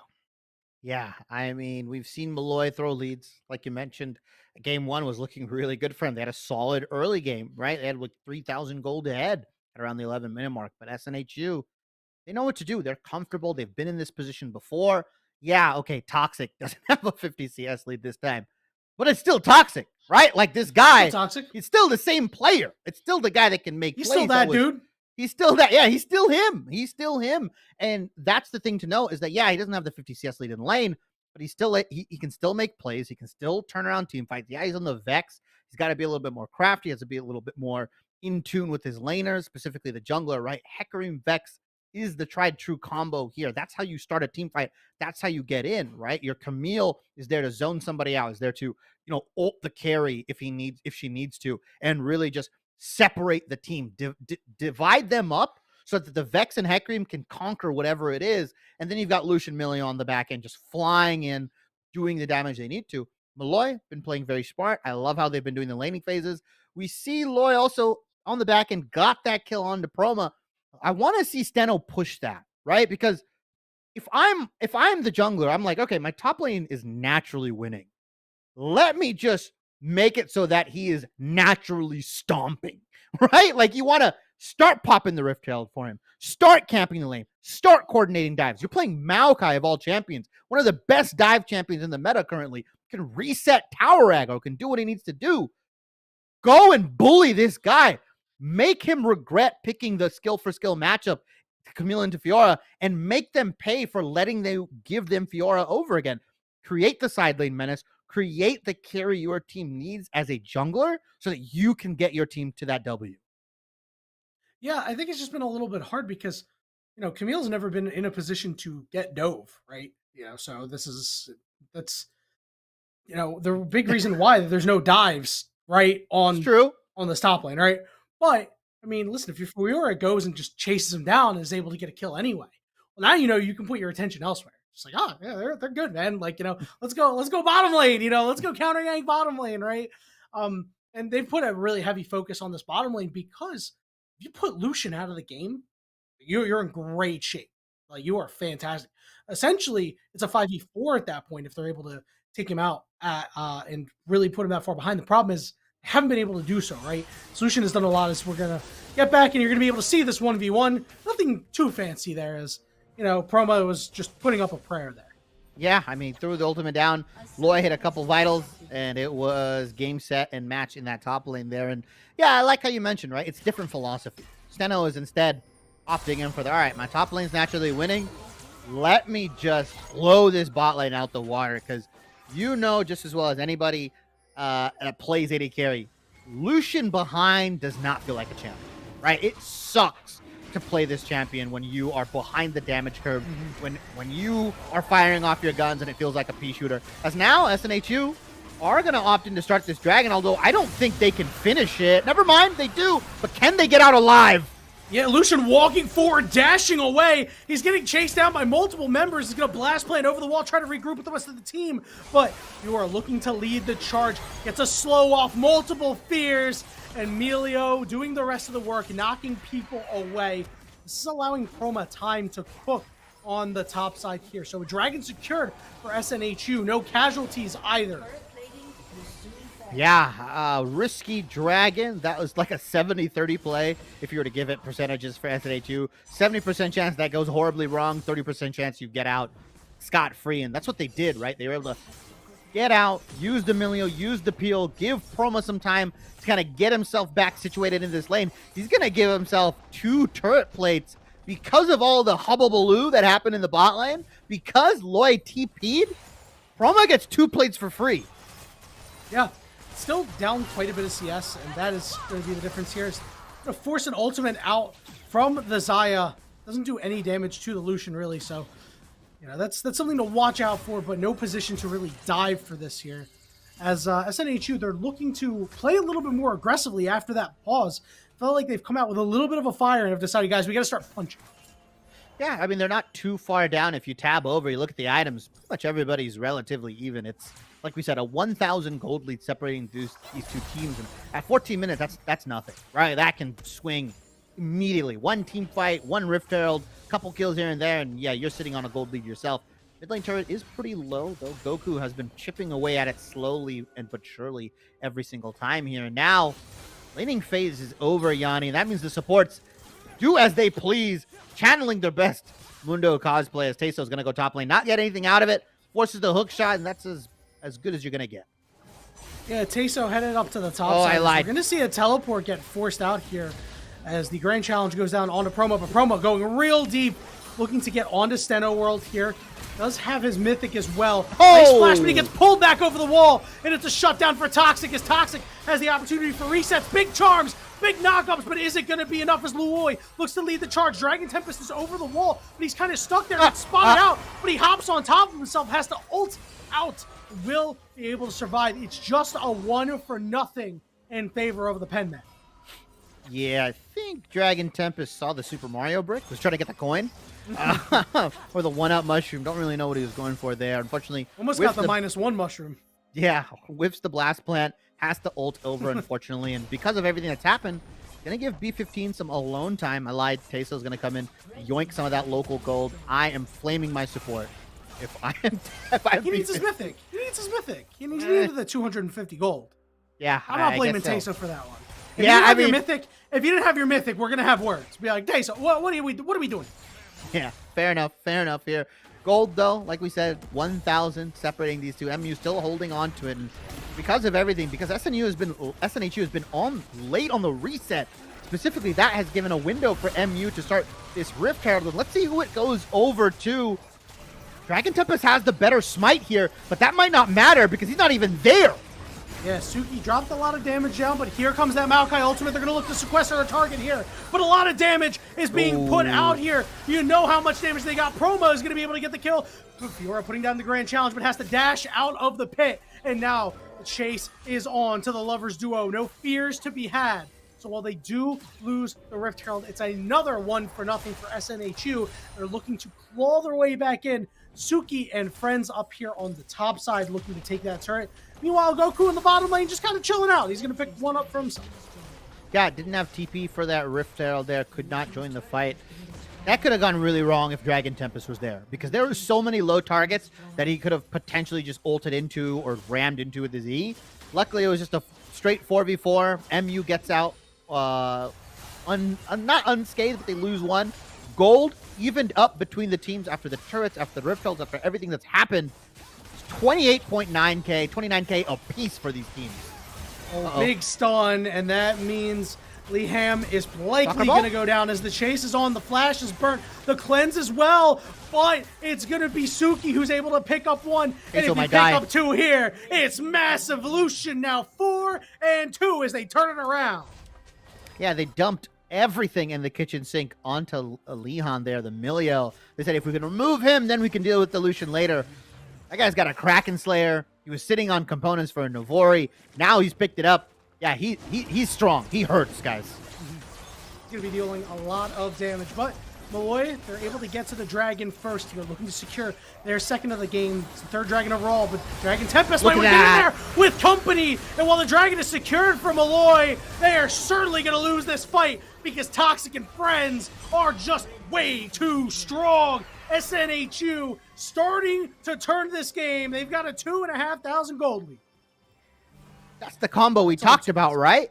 Toxic and Dragon Tempest. Shadows plus, I mean, it's just both Shadow champions, right? The Vex ultimate and the Onslaught of Shadows layered on top of that.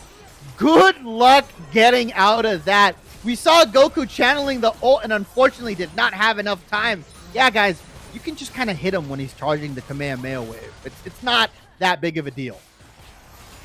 Boy, taking a lot of damage. It just walks up just to walk away. Turrets are starting to fall here as it appears the Molloy Lions, might want to call them the Molloy Pumpkins. The clock may have struck midnight on them. They're starting to turn into a pumpkin. Yeah, SNHU in an all too familiar position, right? Down early, down a little bit. 1 to 2 scraps, team fights later.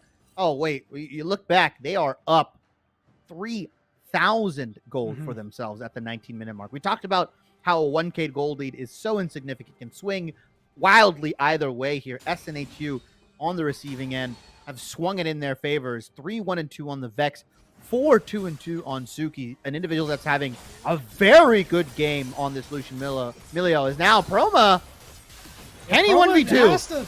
Yeah, I don't know if he's going to be able to 1v2. The grand challenge goes down. Hextech Ultimatum plus a little bit of help from his friend Dragon Tempest. Milio getting the shields as well. And that is a gut punch to Molloy as the Pen men run in packs, and they're looking to take out the Rakan. Dragon Tempest, 5, 2, and 3. Suki starting to do damage. Guess what? There's no turret there. You can't turn on the Lucian. The flash is burnt. But Dragon Tempest from the backside forcing the ultimate out of the Xayah. But Xayah is taken to school. And now it's just a cascade of crap coming down on the Molloy Lions. A 4-0 and Baron in the sights of the Penmen. SNHU run in packs, and unfortunately the full moon is out. There are 2 wolves inside of this team. Pre-15 minutes and post-15 minutes. And unfortunately, the moon is out. SNHU have completely evolved into werewolves, and they have taken everything on the map. Molloy, desperation in their eyes. They are TPing in. I don't think they can stop this. He's taking too much damage. He's taking on water, Mr. Squidward. Goku's gone golden. The Rakan's got to run scared. Goku trying to find a way out. He's going to be chased down by multiple members. They're not going to be able to finish him off, but they're going to turn back onto the Baron. It did reset, but Chibi, I don't think it really matters. It's going to buy some time for Steno World to get there, but I don't know if he's going to get there in time. The Baron, the damage is kind of slow. The damage on the Baron, kind of slow. Peso has his ultimate ready to go. Ultimate missed from Toxic. Here's the chance. Charms coming out. It's coming out, and it could be the turnaround. It is the turnaround. Toxic is going to take one to the grave, but die all the same. A triple kill for B15. 072. Lee Ham, I don't think he's going to be able to steal it. This would have to be a miracle of the century coming out here from the Melio, as the Baron getting taken lower and lower. He's ready, he's waiting, but the smite is true. And in the blink of an eye, Chibi, Molloy never says die. Yeah, and what a 4,000 gold lead at one point. Objective bounties, a team fight, and 22 minutes in, we're dead even almost once again. 600 gold separating these 2 teams.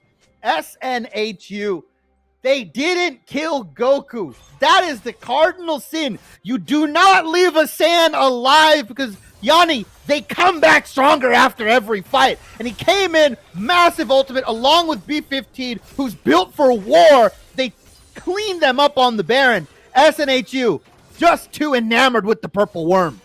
I understand what you're saying, Chibi, but I don't think SNHU did. And now, all of a sudden, there's some problems brewing here. You got 2 items on Goku. You have 2.5 items on B15072. The absolute robot. He's not a bot. He's a robot. He is putting in work. That triple kill was game-saving. And now, turret going down, which means the gold lead is tilting ever so closer, Chibi. So what's next? Dragon. 10 seconds from now. Molloy, they're feeling themselves. They want to put themselves on Soul Point. It's a lot of pressure, though, if they really want to go for this. Yeah, but they've already got Steno here, and one of the advantages of Maokai is just throwing those little molasses saplings, right? Throwing them into the bush. How do you step into this? It's so difficult, and in the blink of an eye, the dragon goes down. Soul Point for Molloy. They take the Baron, they take the team fight, they take the dragon. They're in the driver's seat. Yeah, and guess what? Ocean Soul will pay off in spades for them if they're able to close it out. So the Penmen playing a little bit more reserved here. I do like their decision not to go for it. Like, all right, guys, we want that Baron to wear off, see if they can find a way back into the culling going down, dealing quite some damage to B15072, but, they put reinforced armor on him. He's fine. It does feel like this is Molloy's game to lose, though, right? They can't get too much out of the Baron. They got a tier 1 in the top lane. I think they pushed down the tier 1 in the mid lane. But realistically, they got themselves onto Soul Point, but haven't really been able to separate the gold gap. Baron is giving them some stats here. But if we take them for a straight head-to-head fight, SNHU have been the better skirmishers. It was a Baron throw and the Baron debuff that allowed Molloy to get back into this. Goku has to be present in these fights, right? He has to be there. You cannot take any 4v4 skirmishes without him, right? That's not what you want to do. You want to muster up your full might, leave Loy potentially in the side lane to match Chroma, but you need the Maokai and Nico here to lock everybody down, to get the damage in, so that this B1580 carry, the Xayah, can play cleanup duty. That's their game plan, and the thing with Molloy is that they've had a really hard time, and they've been struggled with trying to understand how do they win the game, how do they navigate team fights. Whereas SNHU, it feels like they've understood the assignment every single time. Baron has worn off on Molloy. They got a little bit of work done right. It was top outer. It was mid outer as well. That went down. Knotted up the gold lead here, but you would have liked to seen a little more. They felt a little timid, it seemed like, especially with the engage tools that they have. But now the game state has been reset, Shibby, as we get 25 and a half minutes into this game. This is the longest that Molloy has kept it very close. Still wrestling for control. It's like those cartoons where, you know, they're both in the front seats and the steering wheel's on one side and they pull it over to the other side and then it gets pulled over again. You know, and I don't know where this car is taking us on this road, Shibby, but I am excited to see what happens for the rest of this game. A wild stat to note, right? That this is the longest game played in the series. Yeah. Each game prior to this has ended prior to 24 minutes. 26 minutes is the longest we've had, and it might just end in the blink of an instant. That is a whole bunch of shiatsus going into your backside. Yep. But Suki taken very low. SNHU drops the ultimate down, but Dragon Tempest in the area, making sure that no further damage could it be dealt to SNHU's bot lane as they continue to maintain control out of the pure strength of Lucian, who they weren't able to shut down. Shibby's on 3 items. Yeah, I mean, he's got the LDR, he's got the Navori, the Kraken, he's ready. We do see a rapid fire cannon being built on the Zaya. Playing for that added safety is now. Well timed by Molloy there. Perfect, in fact. Yeah, I mean, forces the flash out. Ult for flash, you're willing to trick that Loy. A menace in the sideline. We talked about it. This Fiora, nigh unmatchable come late game. Oh, he did it again! Oh, Molloy is ridiculous. He's going to poke him in the behind, able to pick up the kill, and will live to tell the tale for now. Suki is in hot pursuit. We know Fiora's got some dashes, but Lucian has a dash of his own. Culling is not quite up yet, so he's not going to be able to chase him down. A thief in the night is Molloy. Yeah, gets the kill, unable to get the turret, but it's just posing a massive nuclear level threat for SNHU, right? Like, that's what it is, unfortunately. You've got to deal with them one way or another. And I don't think Proma is in any condition to. You look at the items, a Tiamat, a Vamp Scepter, a Bramble Vest, that's not going to deal with the 2-item Fiora, who has now picked up the Executioners for themselves. Any healing that you try to put in, the Milio healing, the Camille healing potentially, that's thrown out the water, right? And so how do you deal with Loy? And how do you deal with the 4v4 that is going to happen around this Baron? Because you know, Molloy, they just want to let it rip. Yeah, and you know, we talked about how these top laners are going to be so important to this game, Shibby, and they were quiet for really the first part of the game, but one of them has woken up and is putting a lot of work. I mean, Proma did some good things in a lot of these fights, right? A couple good Hextech ultimatums, chunked out some damage, but Molloy able to get a kill in a solo lane. If they're able to pick up a second one here, the shielding is quite a bit, but you can see the damage that Molloy does here. Hextech ultimatum is dropped. They're wrestling for control, but Proma has decided that I might not win that one. We're just going to get out of here and farm up. That's a win for Proma, right? Loy, wasted time, burned the ultimate. If you're on the split push threat, top laner, you have to kill the enemy to really get the pressure going. Is now this Dragon's just going down. Oh, they're gonna go in for it, and it's gonna be soul picked up by MU, and now they're the ones that turn the fight. They've got the numbers advantage. A 2-0. Suki was just walking over to the Baron, and the Dragon soul claimed for the Lions. It's gonna cut the wave here, not allow them to push. Really smart from them, but instead, MU, instead of trying to deal with him, they're just going to go to the Baron, it looks like. Smart play. They're down 2 members. They're down 1/2 of the puzzle piece for their engage. Toxic is not here. Now Suki's just letting it rip. He might die. Suki in a 1v4 flashes, cleanses, but is still going to get chased down. B15, 7, 3, and 2. Molloy now at full HP after that top lane skirmish from earlier, and the Baron has been started up from the Molloy Lions, and Dragon Tempest has got no way to get in, so it's a second Baron for the Lions as they now have a 3.3k gold lead. They are firmly in the driver's seat now, Shibby. Their 80 carry is at 4 items, has taken the item advantage lead over Suki finally here. A raw shield bow just built, and Proma, yeah, you gotta get out of there, buddy. Yeah, you don't win anymore, because even with the heal cut, Molloy still heals for too much. Like, look at him step away. Plus 51, plus 76. Like, this is, it's too much. Like, that's a lot, right? You know, that's good, almost 200 damage that you just healed away there. Now the shove in the mid lane, mid-inner turret, very, very Round low. 3. That will assuredly go down as the Lions are at the door. Shibby, they are taking orders from Snakes anymore. They are ready to potentially pull the trigger. We saw in the last Baron they did not. They do this time around. They could come away with a victory. We got to be careful as we get the massive zoom out coming in. Top lane just being shoved in right now. Vex looking for an angle, right? Toxic and Dragon Tempest have to land the cleanest combo, but it's too telegraphed. B15 has the ultimate ready. He's going to be able to dodge out everything you throw at him. And so what do you do after that? The return fire from Molloy is just too much to handle. Promo might die. Yeah, Promo's got to back off, and a big wave means that top inhibitor turret could fall here. They don't even need to send anybody over on the side of Molloy. That turret will fall. The inhibitor looking to be next, and that means everybody's got to pull off.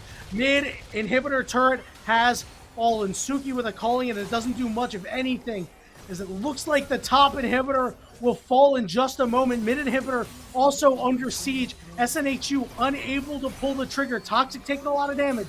So is Chroma, as the war on two fronts is being fought here and is being won by the Lions. As both inhibitors fall, they're going to back out. Molloy Lions right now get what they came for. They're going to cash in that moolah. 2 inhibitor turrets down, 2 inhibs down. They're going to further their item lead, and Fiora sticking to the split push game says, I don't want to do anything with my teammates right now. Hullbreaker in hand, although lucky for SNHU, the bottom lane turret or the bottom lane inhibitor is the one that needs to fall here, and Elder Dragon is going to be up in 2.5 minutes. So they can clear the waves, they can TP in. There is a chance, but it's really, really slim. Molloy, after taking that Baron, stealing it away from SNHU, have just had an iron grip on this game. Ocean Soul, 2 Barons, 2 inhibitors cracked. This is their game to win here. SNHU have to pull off a miracle right now. Yeah, and I really like what Molloy has done with the second Baron. Fearless, but smart. Walking in, allowing time for the top side to develop as that inhibitor turret and the inhibitor went down. You saw Lucian still does a lot of damage, though. Suki, you cannot forget, despite the fact that his team is behind, still has tons of damage, but Roma just can't do anything against Luoy, and now it looks like Lucian is going to be the one to say, hey, we need to try to make a play onto this Fiora. The Rapasta's not going to be enough. It's a big shutdown. Let's see what they lose on the bottom side. It's going to be the turret. It's going to be the inhibitor. Multiple members have been rooted up, but it's a 5v4 if SNHU wants to take it. It looks like they're not going to get an opportunity, so now they're going to be stuck clearing waves for quite some time. There's no wards as well, nothing to flank, so Chroma can't do anything, Toxic can't do anything, and so yeah, they let Asuki come to the top lane, help Chroma out. You get the kill onto the Fiora, but you lose so much. That's a win if you're Molloy. That's what you need to do. That's your goal as the Fiora. Drag 2 people in there. Unfortunately, the strongest person on the team for SNHU has to go answer that, along with Chroma, and you just pick up the turret for free. Yeah, he dies. Yeah, he gives a little bit of gold away. That's a good death in my book. And Molloy have all but secured this Elder Dragon for themselves. Barring if they want to just give these minions free roam into their base, double TP is available for both Goku and Loy, and those 2 will shred your turrets. Yeah, but do keep in mind, because of these double super waves coming in, there's going to be a lot of gold funneling into SNHU, right? They are down about 5,000 gold, a little bit less. But still, any little bit of extra gold that they can get to finish off some of these items, they're going to be pretty happy with. It's just a question of, is Molloy going to rip this right away, right? And it looks like they will. They have no reason not to. So SNHU, they're going to have to get these waves fixed up and ready to go. And you can see Luoy, lying in wait, now showing, which means they're going to have to pull somebody from SNHU from the side, or SNHU is going to have to hit the go button, and they do on to the Xayah. Suki is the one who gets rooted up, but look at the backside going super deep. Is Dragon Tempest, but from the side it's Toxic. They're able to get 1 kill, but Goku flies in and knocks up 2. Is it going to be enough as Toxic is full HP? Goku trying some trickery to get away. It's Teso who's getting very low. Look at top! The top side, look, you just need to win one more 1v1. The turret has fallen. Chroma trying to stay upright. The turret is down. Now it's a 1v1 with the Nexus exposed and the minion doing some work. Molloy, can you win the 1v1? They win the 1v1, and the Nexus is theirs for the taking. Wise move there from Molloy, sending their top laner on a split, and they take game 3. Wounded Animal in a corner. They're forcing game 4, Shibby. We harken back to the scene. I think Molloy, they have unbuckled the weights from their ankles. Guy Sensei has given them the go button. We see them play on a standard set composition. And yeah, I'll admit, SNHU, they threw hard at that Baron, right? They didn't kill Goku. They didn't kill Goku. He came back with a vengeance. And unfortunately, the game was set and matched for Molloy after that. 2 Barons, 4 Dragons, nearly an Elder. Loy on a massive splitting bonanza here. That is a weak point for SNHU there. Yes, you have Toxic dominating the mid lane, but Loy on the other end is dominating your top laner. Do you draft a tank for Proma? I don't think you trust this guy with another carry matchup. The way it went, he couldn't even match him in side lane. You had Suki super far ahead on that Lucian, unable to get it done. Unfortunately, that Baron throw catapults everything in a disaster. And Molloy, they make it competitive. I mean, I'm looking at my 2 hands here. I think we got a series on it. I think we might. Oh, I see it right there. The series. It's right on our hands right there. And you know what? We're not getting rid of that anytime soon, which means we are going to take a very short break. And when we return, we'll give you the game 4 draft between Molloy and the Penmen. Don't go anywhere because this one is getting exciting.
Welcome back, everybody, to the ECC Fall 2023 Finals.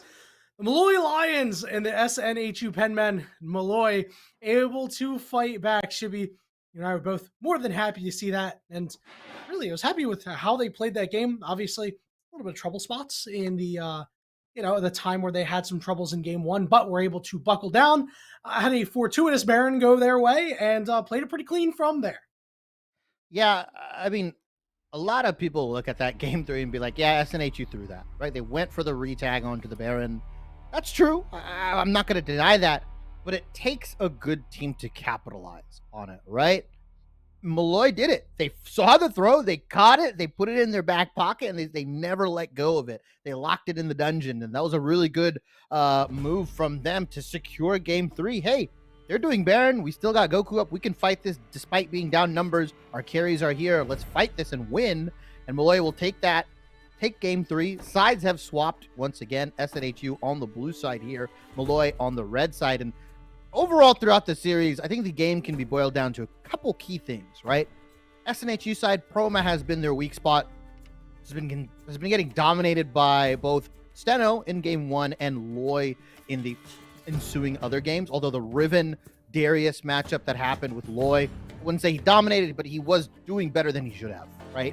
Obviously in game 3 we saw what happened. The Fiora went crazy, but for SNHU's side, Toxic has just been doing really well into Goku.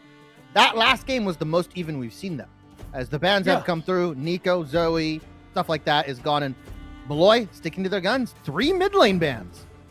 Yeah, and you know what? SNHU following up with the ban on the Nico. They realized they put some respect on Goku's name. Said, you know what? Listen, get that off the table because, again, you mentioned it was even, right? And, we expected more of Toxic. Not to say that Toxic played a bad game or anything. Goku played a very, very good game after the first 2 games certainly did not go their way. Interesting pickups here for the side of Molloy. They're going to go to Maokai again for Steno World, but this time they're going to pick up a Senna, and in response, we're going to see a Victor come through. So Toxic going to be in a long-range scaling mage. Yeah, Dragon Tempest had a fantastic Graves game in game 2. Really creative pathing, really cool gank paths. Dragon Tempest, although picking up the Victor that was banned in the second round of bans from Molloy, but because SNHU has to ban the Nico, the Senna that has been permabanned from SNHU sneaks through the draft. Molloy easily will nab that up for themselves, and the Fiora as well gets taken. So they've got one of the pieces, or 2 actually, components to their game 3 victory here. They've subbed out potentially the support. We could see a fasting Senna, could just see a standard Senna Caitlyn, or something weird like that. Might see Senna Tom or Senna plus tank here. First time this series though that Molloy gets Senna here, and gotta smartly ban away the Tom Kench, ban away the Neela. 2 combos that we have been seeing, and the Neela specifically has been going pretty crazy if you're on the Ole Miss train. No, they're not going to do this again, Chibi. They picked Ornn. They locked in Ornn for Molloy. They're going to put Ornn in the mid lane again, aren't they? I mean, no. Look, they got... We see the Ziggs gets locked in here. I mean, unless it's Ornn Senna in the bot lane, or, I don't know, man. I think they might just try to run back this time farming Ziggs in the bot lane. I do not know, but whatever it is, wherever it goes, I don't like it, Shibby, as we see the rest of SNHU's composition. They go with a Poppy, they go with an Ashe. So we're going to see Dragon Tempest on this Graves. Again, doesn't have to farm till level 6. First 2 games, it worked to perfection. Got a jungler that wanted to farm to level 6 a little bit, wasn't able to get the job done. Should see a reversal of fortune here, and it looks like it is going to be Goku in the mid lane with this Ornn. And what a mega Poppy pick, by the way, right? It's not going to dominate in lane. It's not going to be able to match Loy too well, right? But team fights, I mean, the charge from the Ornn, the charge in from the Fiora, it just keeps your Ashe super safe here, right? You W on top of your Ashe, you can just free fire away. Ashe Lux Liam on this Lux that was a menace in game 2 here, and I think we're seeing the Ziggs support again, but I have to beg to differ. I think this time around, Yanni, it is going to be fasting Senna. I don't think it's going to be farming Senna, so I think Teso is going to be on the Ziggs farming this time around. But just was unable to deal with Liam in this Lux pick. And so I'm a little confused. You're going to run that back. And this time you have to be focused on farming and hitting the champions here. I don't know if B15 is going to be able to relieve enough pressure and poke down Suki and Liam enough so that Teso can have a safe laning phase.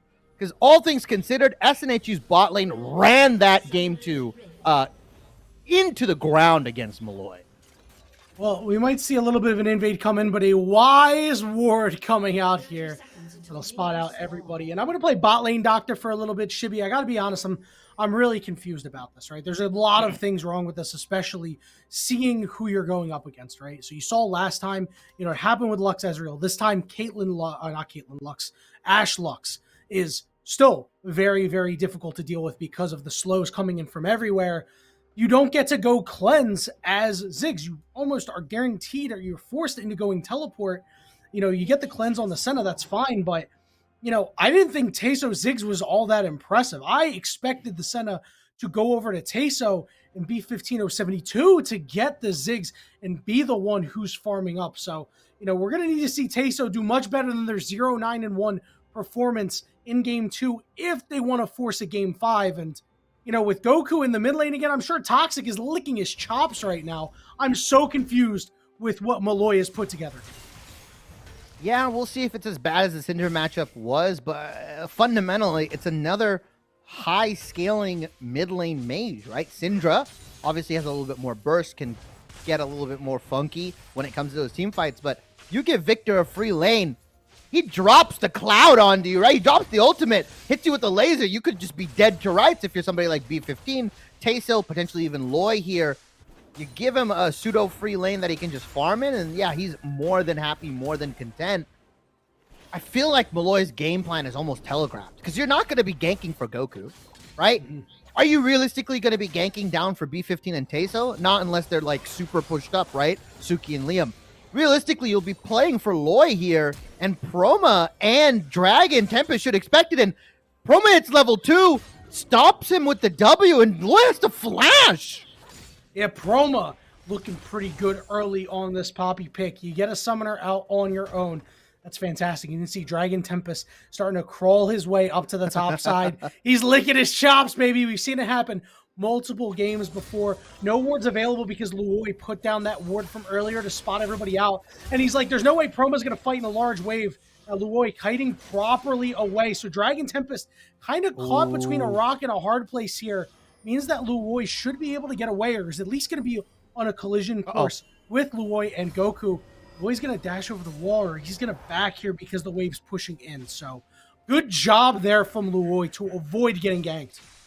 Yeah, really smooth movement from him to just get out of dodge there. Knew that something was coming up and was able to see the Graves on the last couple minions there, but wave getting pushed into Goku in the mid lane as we pan over.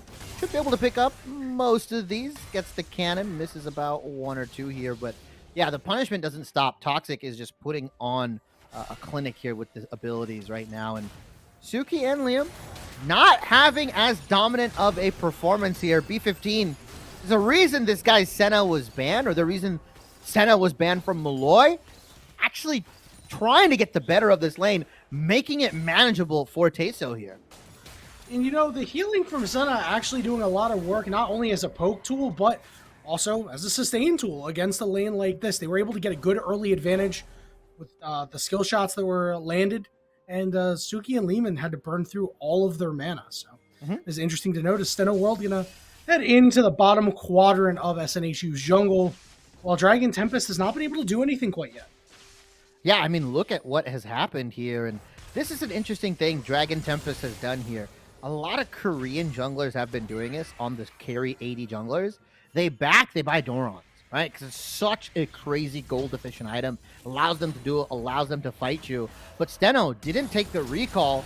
Flash QW lands. Yeah, it lands right onto the Lux, and Steno World is showing up in the bottom lane. Suki is the one who gets first blood, and it looks like Lux will at least live to tell the tale. A 1-for-1 disaster strikes from Molloy. Yeah, and Teso is going to desperately try to get this lane shoved in to at least have Suki miss some CS. They trade 1-for-1, but that first blood, like you mentioned, so much more important.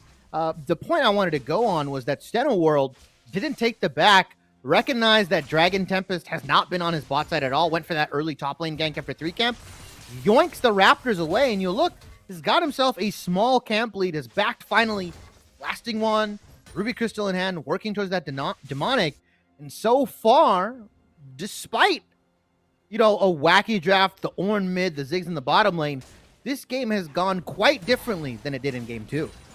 Yeah, from the jump in game 2, things got pretty rough, but it's been much more manageable. You've got really good scaling too, right? We obviously know Fiora, fantastic when it comes to scaling. Ziggs scales pretty well, and Senna infinitely scales. So certainly something to watch out for here for Molloy. Dragon Tempest hovering around the area, but looks like he got spotted on that ward. And it does mean that Lux and Ashe, though, they're able to provide so much pressure, and it looks like it could be Dragon secured for SNHU here as Maokai up on the top side. Yeah, and this is a consequence, unfortunately, with Teso not able to get the lane shoved in, is now Goku, that's a big boy trade. There's a lot of abilities you just ate if you are Toxic here. B15 just trying to scope out right now, and he might be dead? Yeah, he's gotten slowed up. Ziggs doing what he can to try to keep them away. If you get another root off, you might be able to get the job done, but it was a good sidestep there from the Senna. So things are okay for now. Suki is going to get rooted up, and is probably going to take a lot of damage on the way out here. Oh. Tons of damage, in fact. As they take another poor trade, it's going to put him on the back foot. Yeah, and because that dragon was taken so early, there's nothing to trade on the side of top, right? Like, Steno can't do anything. Oh! The flash satchel charge guarantees that kill there. Yeah, that's Ziggs. He still kind of hurts, guys. Uh-oh. Goku with a big knock up there into Call the Forge God, and he's out of the slow field. Can he finish off Toxic? And he does! Oh! Goku solo kills Toxic here in game 4. Goku on this Ornn almost hits the full combo, right? That's the LS combo, right? You hit him with the brittle, smack it once, get the brittle on the first Call of the Forge God, hit him again, get it on the way back, hit it again, and then you can pop the brittle on one more time with the knock-up. Almost had it, by the way, with that breath, with the bellows breath. Hit the wrong direction. Didn't matter, though. Ornn still guarantees the kill with that final Q. Toxic, greedy with his sums, didn't flash anything at all. Ridiculous the way this game has gone, Shibby, as we're going to see the grand challenge put down by Luoy. As Proma had that early advantage where you burnt the flash, but they weren't able to actually do anything to this Fiora. And you take a look at the game stage, Shibby. Look at the snapshot of the scoreboard at the bottom. I mean, things are all chill for Molloy. They are more than happy to be in this situation with the champions they have.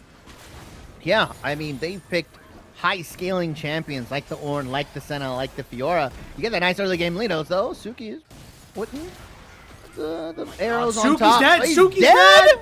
He's alive! Suki with enough blood in his big toe to keep him upright. Root for root. Are they going to be able to chase down Liham? Not quite, but still so close here. The bot lane of Molloy just exerting their pressure. 9 HP to Suki's name here, and gonna channel it. It's gonna go back on a relatively short cooldown. That's the cool thing about Poppy there. If you don't actually use the ultimate and you cancel it, it's like a 15-second cooldown, comes back up immediately. So is allowed to use that potentially for a fight. But because Teso and B15, although they didn't kill Suki and Liam, they forced him out of lane, and that gives some oh-so-precious alone time with this turret. Allows them to pick up some more gold, start extending their lead in the bot lane, and it's going to become impossible for Suki and Liam to trade one-for-one, right? Like, you have to hit all of your abilities and make sure you don't get hit with anything on the back end, right? Don't let the door hit you on the way out if you are SNHU's bot lane. And that's so tilting for B15 over there. I don't know if you saw the two souls come out right as they decided to walk away, and Suki and Liam walked up. It's like, you know, I would have died if I was on that set. I would have been like, I'm not leaving without my souls. Yeah, B15 has a lot more patience in his blood here, and looking a little rough for Toxic. We see Goku once again. Are you sure? Yeah, he's fine. He's fine. Yeah, okay. He's fine. He's a little low on mana, but Goku did a lot of damage for having an Abyssal Mask, you know, to the lost chapter of Toxic, right? Like, that's that's a bit of a surprise there. He's just doing so much. And the CS gap isn't exactly what we thought it was going to be, 87 to 67 in about 10 minutes. So Goku's done a fine job, and Toxic just has not been able to get it going. May have used everything he had in the first 2 games. B15 going to try to move up onto Suki here. The root has been landed. Liam is the one who has slowed down Steno World in the area, but unable to make anything happen. There's a Rift Herald in the back pocket if he wants to burn. Yeah, I think they want to try to get this turret down, right? Ash Satchel got charge fired. plus Rift Herald. Ash Arrow narrowly misses Goku. But yeah, I think this might is smart. live to regret that. Yeah, Might have maybe. wanted it down here. So we're going to see Rift Herald come in. 2 plates down already. Charge going to come off. Doing Not quite enough. a bit. Graves is in the area. Here comes the root. Graves, everybody rooted up, in fact, as the ultimates are going to come through, forcing the flash out of Suki, and 4 plates overall in the bottom lane for Molloy, which means Taiso can just walk up and blow up the turret. It is almost a turret for them as now. Oh, We'll see if he can get the Proma? kill. Oh! For Flash, it's getting close! And Proma! Ice water in his veins gets it done. Turret gonna fall on the bottom side, and it looks like, oh my god, the damage is ridiculous, but Molloy get their prize and get out. What a crazy play from Proma, right? Flashes into his own buckler so that he gets the shield, is able to get another charge off of the Q. I mean, that was an insane outplay from Proma right there onto Loy. Loy's like, man, I got this kill. He's so low. Oh, wait, it's Poppy. She gets more resistance the lower she gets, the move speed, everything like that becomes harder to kill. But because of that bot lane turret goes down, Dragon's going to go in the favor of Molloy here. Going to pick up the Earth or the Mountain Dragon here. So no stacking unless Dragon Tempest fancies herself as collateral damage. Instead, we are going to get the Chemtech Rift for the first time in this series. And also for the first time in the series, Proma, not super far down, has been able to solo kill Loy. Maybe this Poppy is the answer to this Fiora. But tell me, Yanni, what is the answer to this Ziggs? I don't think they found it yet is the problem. I mean, the only thing is Liam has to land some of these roots as the game progresses, and that damage is going to start coming in, right? Because they have Sorcerer's Shoes. They're getting close to that lost chapter. If you recall in the prior game that they played Lux, the damage that was being dealt to Steno World of all players, of all champions on that Maokai, you'll be able to do much more onto the Ziggs. So that is what I'm looking for as this game progresses. CS lead opening up in the mid lane here for Toxic, as he's starting to get really, really strong. We all know those Victor lasers. Very difficult to deal with. 2,500 gold lead here for the side of Molloy. But again, we've seen them throw the leads. Yeah, and it's kind of reminiscent of that Syndra into the Ornn game, right? It was a little even, and then slowly but surely Toxic is just building that CS lead. Yeah, disrespected the Ornn just a little bit as Dragon Tempest is in the top side here. I don't know if they have enough damage, though, to kill him. Well, let's find out, Shibby. The heals are there, and you can start to see that damage is getting big, but Dragon Tempest had to flash away. Ashol is flashed by both members. They take out the Graves, but the Victor is here to claim at least 1 life, and you're looking for more, and it's Poppy who's going to get credit for that one, and they don't get rooted up, but they get low from the turret shots. Call the Forge God coming in. It's going to land on a Poppy. They knock him up, take him out. Steno World is getting the kill on that one. It's a 2v1. Toxic wasn't able to 1v1 Goku, but can he 2v1 the Maokai and the Ornn? Very, very low as Steno World. Toxic trying to get closer and closer. Teleport is coming in, and Toxic is able to get the kill. He gets shielded up, but Taiso give the kill over to him, and he'll pick it right up. A chaotic top lane play ending up with MU finalizing that last kill, although Victor got so much out of that. 2 kills to his name allows him to upgrade his abilities. He got the kill, I believe, onto Taiso, then another one onto Steno. Another teleport, though. They're back for round 2. Yeah, they're looking. Taiso is going to be forced to use his escape to take the turret, and it's going to be a kill picked up for Dragon Tempest. Goku dashing away because I think he thought it was a call of the Forge God. Not a call of the Forge God. An Ash Ultimate and a channel Kristen Errol, but probably just going to dash away anyway, right? Yeah, Goku, tanky enough to just walk it out. Unfortunately, Taiso, not as lucky, has built damage on the Ziggs. Rightfully so.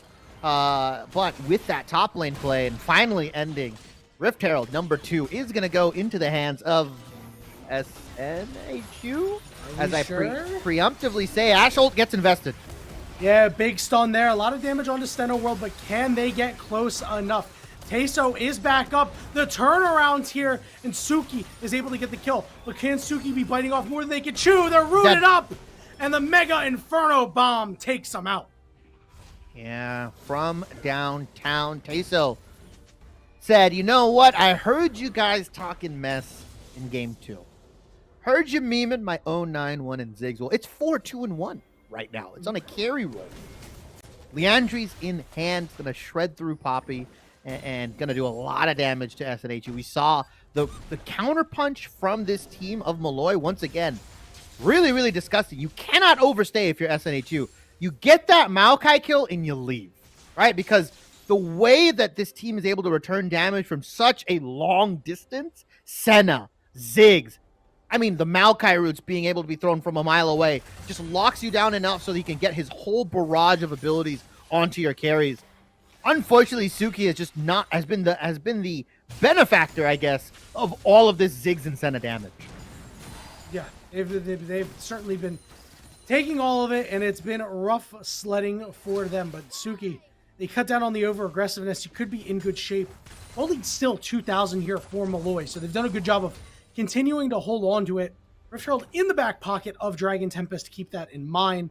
They want to try to make a play. Multiple members on the bottom side here. Looks like Dragon Tempest is at least ready to invest themselves, if not just the Rift Herald, onto this bottom turret. So we're going to see Teso shove in the mid lane here with the Senna. Rift Herald is going to get used, and gold credit over to Dragon Tempest as this mid turret gets lower and lower. Proma trying to do something to keep themselves off of it, but Proma walked up and just goes down. Proma with the head scratcher play. Yeah, exactly. Oh, wait. Suki could be in trouble here. Forced to flash, and the Lux is the one who's gonna die. Teso on a killing spree. Teleport coming in from the side. Steno World is oh my god. But Toxic is so low. Toxic comes in, gets a kill, and dies all the same. Call the Forge God, and blown up is the Ash. Everybody on SNHU is falling, and Molloy are the ones who are still alive, picking up the kills. This mid turret should go down in just a moment. He doesn't have it yet, actually. So he doesn't have the W. Teso has to stay there with very low HP, but should be okay with both teleports down. Dragon started up from Molloy.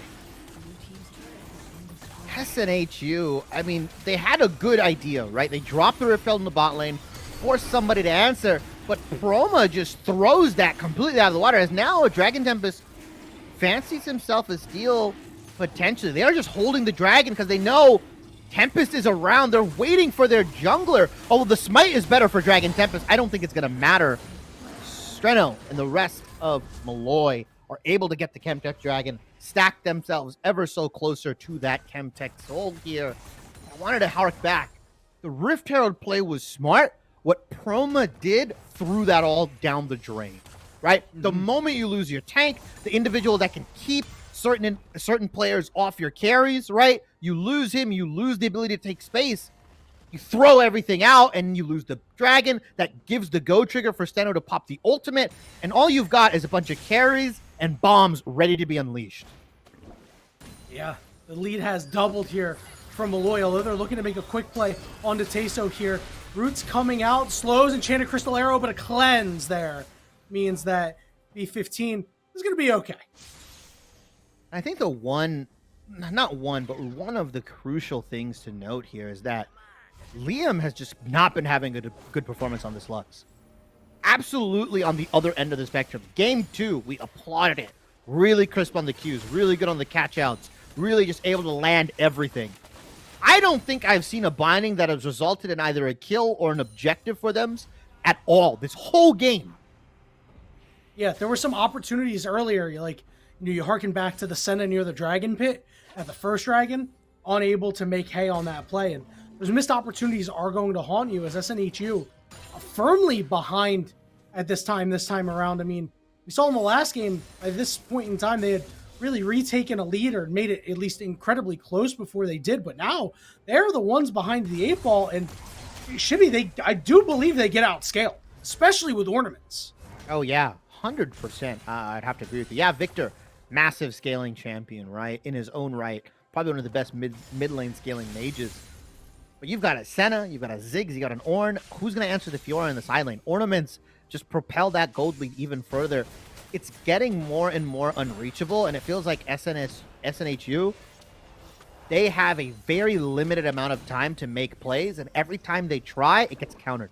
It's a Maokai ultimate. It's a cleanse. Liam can't hit the binding, right? Nothing can happen. Nothing is going SNHU's way. And the issue is that a lot of their team fight hinges on Liam hitting a binding. Chroma can't just walk in. Yeah, and as every play doesn't work, the pressure mounts, but they may be able to get the job done this time around. The flash and Suki from long range able to get the kill, but they're going to kill Dragon Tempest, and down goes Suki, down goes Lux. It's a disaster class for SNHU as the bottom lane pushes forward for Molloy. They're getting the job done here in Game 4, Shibby. Gravity Well and Storm gets dropped, but it took so long for SNHU to kill this Maokai that, again, you're focusing the tanks while the DPS are focusing your carries. And who's going to win that fight? The carries are going to win that fight every single time, right? The guys that are getting focused down, the carries that are dying, if your carries are able to throw abilities, bouncing bombs, Senna Qs, everything like that, and your team is focusing on the tank, Molloy's going to win it every single time there. This pick composition is super difficult to pull off if Senna and Ziggs are playing from 50,000 range and you can only pick off a Maokai that takes 20 years to kill. You get an opportunity for a pick here. It could be a Baron angle, but the objective bounty bells have told Shibby. Now, you're going to try to make a play onto Teso potentially. I mean, they just don't really have a way to do so. The Victor laser's not long enough. And, you know, Ashe doesn't really deal enough damage at this point in the game. You can see they're dumping everything onto the Maokai. They're able to take him out this time around. Dragon Tempest is super low. Enchanted Crystal Arrow does not land. Teleport coming in. It's going to be Fiora on the flank here. Poppy, nowhere to be found, as Senna is the one who's going to tank the damage, try to get forward, try to pick Suki here, flashing forward onto Toxic, but it's a big shutdown. Toxic flashes away, multiple flashes burn as they're able to get away from the Fiora, and SNHU, they're looking to potentially turn it here, but they do get 2 clean kills. Yeah, kind of a nightmare comp for this Fiora to play, and although Goku was nowhere seen in that fight, you have to believe if a Call of the Forge God was laid on top of that re-engage from Molloy, that might be a clean ace on them, right? That might be a clean ace onto SNHU here. They get out with their lives. They don't get the turret. They get 2 kills for themselves, but that's not going to really do much in regards to this gold lead. It's 5,000 for Molloy right now, and you get a kill on the Ashe, you get a kill onto your Victor. It just feels like it's not enough, right? There's so many things that can go wrong for SNHU here, and Molloy are going to walk their way into Chemtech Dragon, and because the resets were late from the Penman boys, they don't get any say in when this dragon gets taken. Yeah, and a big problem here is look at all the summoners that are gone, Shibby. Yep. There's no flash on Graves, no flash on mid, no flash on bot. But they're still going to try to find their way in. They knock away Steno World. This is their opportunity to take it out. Enchanted Crystal Arrow is going to land. The objective bounty is claimed by the blue side. It's a 1-for-1 for right now, but Chroma is super low. Suki is rooted up, but they're going to go in. They're going to try to help out their buddy, but take it down anyway. Top side, Molloy is just working on that top inner turret, which is gone. And now they're trying to push forward onto Toxic here. Gravity Well going to force them off, but they might be able to catch the Victor, who's running out of space, running out of options. The slow is out. The roots landed onto Toxic. Toxic could be in trouble. Steno World is going to get on top of him. Dragon Tempest is pretty healthy. If they're going to try to turn it around, they do take out Steno World, but it's a 1-for-1 as B15 is just too damn strong at this point in the game, Shibby. Yeah, and Loy, like you said, alone time with top lane tier 2, cashes out on another big paycheck. You got to realize the turret changes that happened, I believe last patch, shifted more gold into these side lane turrets. Split pushing is a very viable strategy to win the game. We saw it win game 3. Molloy might just look to repeat that in game 4 on this Fiora. And it's so disgusting. Like, Molloy have 2 beefy tanks that can chase you down, and B15 has been absolute laser with these roots here, has just been guaranteeing kill after kill after kill. There's a reason it's been banned away from Molloy in the last the first 2 games. This Senna is absolutely 100% a game-changing pick for Molloy. They did not want to see the Nico, so they see the Senna and Molloy B15 making them pay. They are still firmly in control of this game, almost a 5,000 gold lead. Should be, you know, the next objective is going to be Baron, though, because this next Drake's not for 3 minutes, and it's only a soul point Drake, right? It's only to put them on soul point, potentially, right? It's just 2-2. There's nothing that you can do. So it looks like Baron could be the angle. One mistake from either side could mean Baron. It's getting scary, too, because we've talked about scaling, and the longer this game goes, the worse it feels like it looks like for SNHU. As the arrow is let loose here. Super far off. Like, they're going to go for it. They're ripping this Baron, by the way, should be. I mean, not, all right, they're going to pull off. They don't have that much damage, right? It's the Ziggs and, you know, it's the Senna. It's not really that much. Mega Inferno Bomb going to get burnt here for really no gain, as Chroma and Molloy going to go back at it once again, and Chroma looking to get the better of him, but the Grand Challenge is down. The heel cut is there. Molloy looks like they will be able to get away. Do get spotted out by Blue Trinket, but no one to clean it up. This is very crucial because Proma is finally able to match Loy in the side lane here, which you couldn't do in Game 3. Consequently, you don't have the ability to protect your carries. You don't have this big tank that this Poppy is supposed to be, that's supposed to get space for your carries, supposed to get space for your Graves, your Ashe, your Victor to work with. Those 4 individuals cannot walk into MU's other 4 individuals, right? It's impossible. You're walking into 2 tanks, a Ziggs and a Senna. They will play the range game and leash you from miles away, and before you know it, Suki's dead, Liam's dead, Dragon Tempest is dead. So you have to make the decision. Do we allow Promo to keep matching Loy in the side lane and just take the 4v4s and win them? Or do we force a play, give Loy another second turret, and potentially get a Baron off of it? Another Grand Challenge burnt onto Proma there, but Loy not able to do much more. Shibby, let's take an item check here, as Ziggs is now on 3 items. Just picked up that Rabadon's Death Cap, I believe, so that damage is going to come in spades. Interesting itemization from B15. Did not elect to go into the Umbral Glaive. Going into the Edge of Night for that extra spell shield. They don't have to burn the cleanse if Suki wants to go downtown. Oh yeah, mega buy here, right? Realistically, Umbral Glaive isn't necessary, right? If you can deny the one ability from Ashe that allows this comp to function, as that arrow just misses, and that would have been a kill onto Teso, but because it goes left, because it narrowly misses him, you've lost your ability to engage. It is a pick composition, and with that, if you miss out on one of your key pick potential abilities, you just kind of got to sit on your hands and wait another 60 seconds for another Ashe arrow, and that gives so much time for Molloy to counter back, to punch, to get vision. As now, I said it last time, SNHU don't have the ability to contest this dragon. I was wrong before, but I think with the way MU has postured, with the way the Maokai saplings and the vision has been taken, I don't think SNHU has a say in this dragon, but I could be wrong.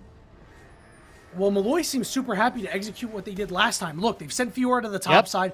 They look like they're happy to say, hey, if we give up this Drake, but we happen to get an inhibitor turret or an inhibitor, you know, that's a-okay. The teleport is available for Molloy as well. We're going to see Proma match, so there's no way to knock Steno World away. We're going to see the Call of Forge God come out here, and it's going to split the gap between 2 carries.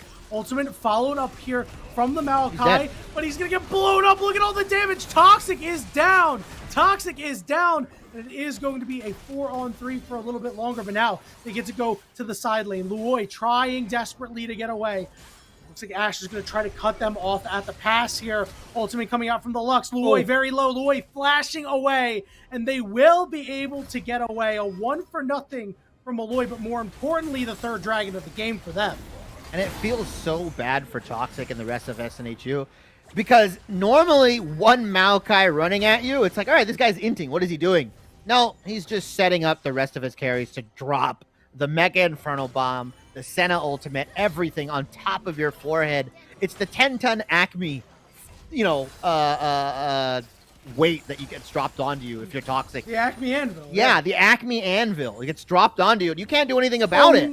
You can't do anything about it. Teso's hitting you from half a screen away, if not more, and you don't get to have a say in how you win that fight, how you trade back, because Toxic already dead. And look at Steno. Look at the build that he's gone. Radiant Virtue, Demonic Embrace, has the the redemption ready to heal his teammates. A little bit cheeky, has picked himself a little bit more damage. Yeah, I think that's going to turn into a Shadow Flame. That just makes it so much worse for Toxic, Suki, or Liam, right? Because now this Maokai's not just engaging onto you, he's dumping a boatload of damage onto you, along with the Ziggs, along with the Senna. Good luck trying to fight this team comp now. Yeah, he's going to burn you away if you're Chroma. If you recently got a shield from Lux and he picks up the Shadow Flame, it's going to be problematic. The question is, will he get there before something more pivotal in the game happens, right? You know, the gold lead has been stagnant. They are going to land in a Enchanted Crystal Arrow, but Suki is going to be put on the wrong side of the tracks. They're so low and they're dead. B15 able to take him out. Dragon Tempest is forced to flash. That could be the domino, Shibby, that results in a Baron. Yeah, and Suki's just trying to get aggressive, like, all right, I'm going to ult B15. All right, cleanse. Oh, no, now I get Satchel Charge into the enemy team. And, oh, here comes the slows. Look at that double sapling, ready to stop anybody, Dragon Tempest in particular, from stealing this dragon. And SNHU looks lost. They don't know what to do. Their comp is countered by items, by summoner spells.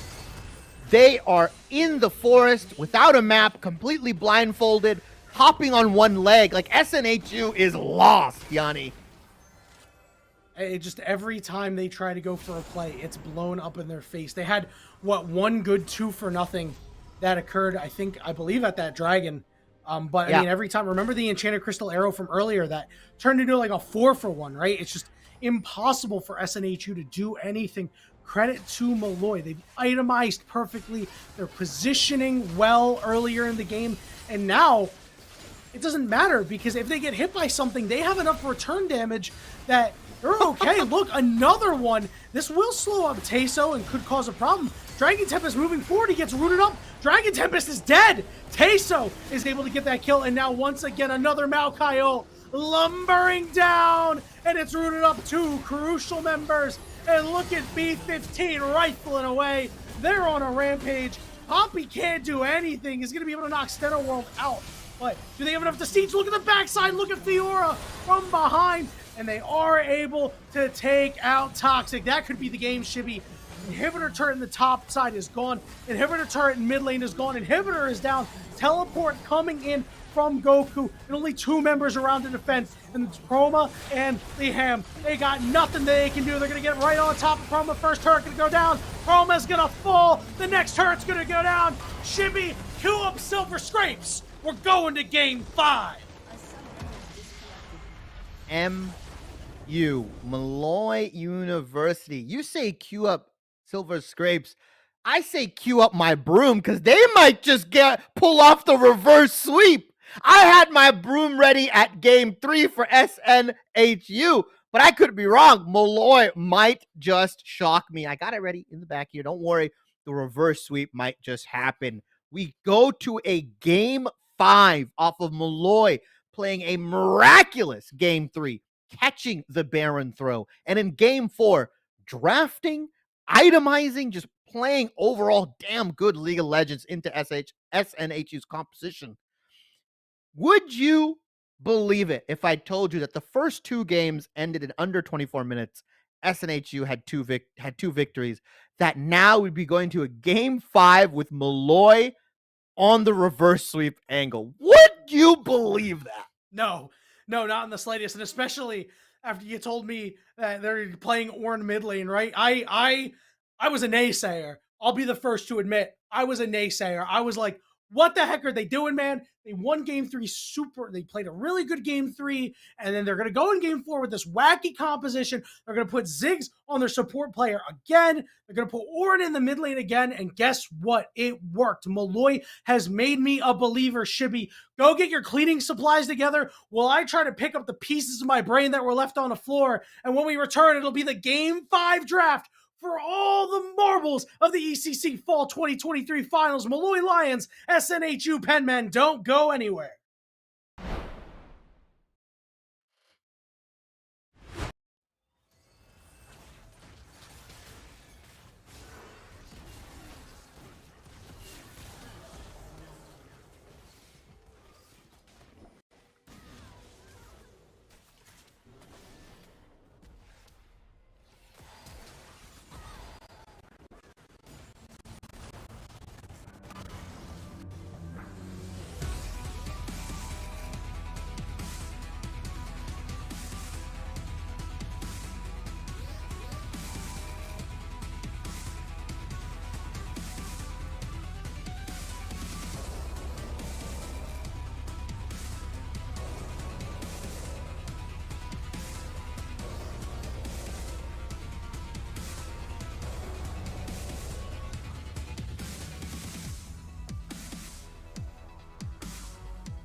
Bewoo.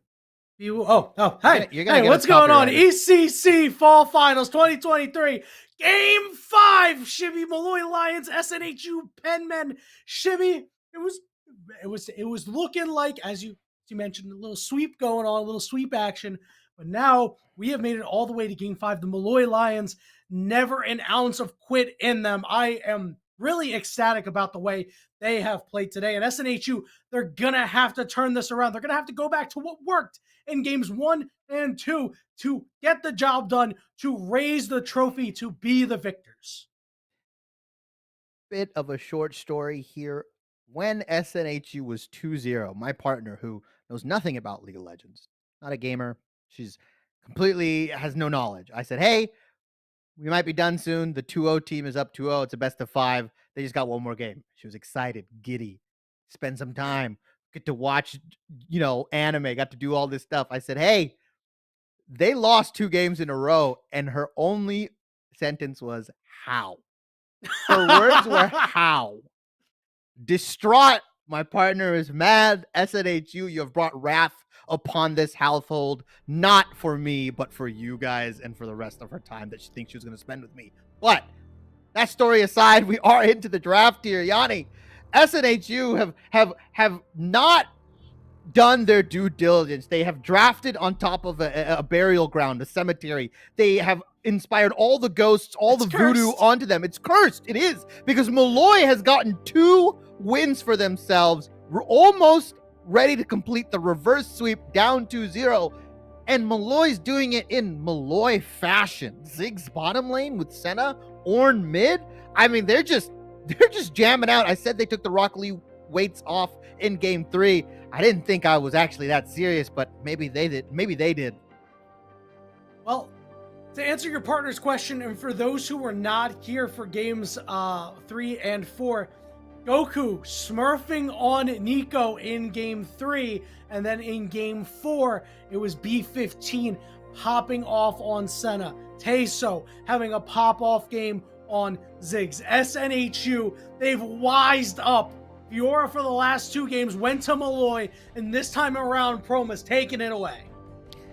Yeah, but once again, that leaves up this Senna Ziggs bot lane potentially here. I think you just grab it now, right? Like, realistically, you force SNHU to play something to match your Senna Ziggs, right? You say, hey, you have to beat our bot lane. We're not just going to let you ban it out from us.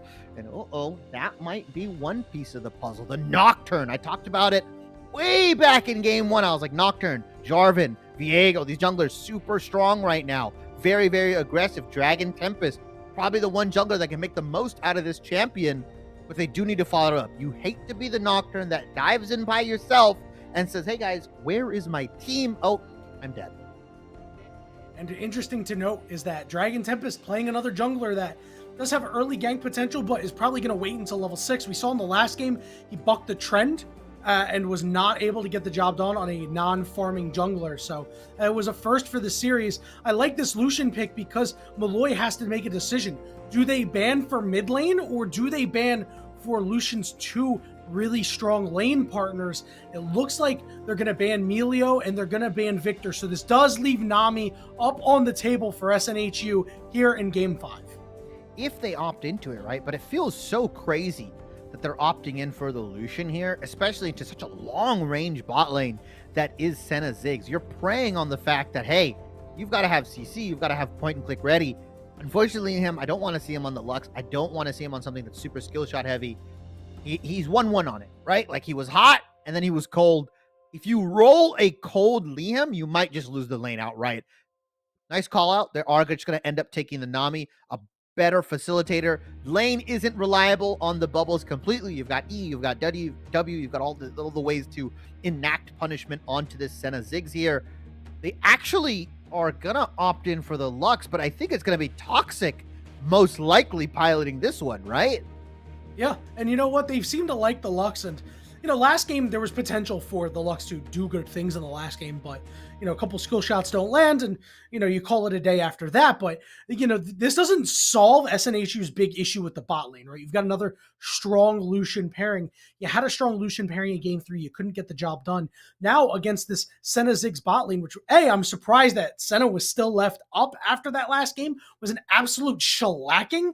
But recall that with Ash Lux, they had trouble dodging all of these skill shots that were coming out. Lucian has a dash, but Liam doesn't have that ability to be able to bob and weave. Could be taking a lot of damage. They do have a good amount of sustain, but it's a lane that can still get pushed out, or at least brought to heal and not get that damage out on these long range carries in the bot. Yeah, I think the X factor really is Toxic, right? Who are we going to see? Are we going to see the Toxic that was solo carrying games, that was up 40 CS, 50 CS into 2 different matchups? Are we going to see the Toxic that's dying to an Ornn in solo lane, right? Like, are we going to see it where he can't really get a lot off of his damage, right? He can't land the skill shots, can't be super effective. The Vex game at points was good combined with Dragon Tempest's Hecarim, but just wasn't enough, like you said, to get the job done. Last game, just couldn't do anything on the Victor. The guy was getting mauled, right? By the Maokai. Just straight up. The Ziggs and Senna were hitting him from 3 screens away. And yeah, you've taken the Maokai away, but Steno have opted in to take that Poppy into the jungle here to stop a lot of these dashes, to stop the Lucian, the Fiora, right? Stuff like that, to lock them in place.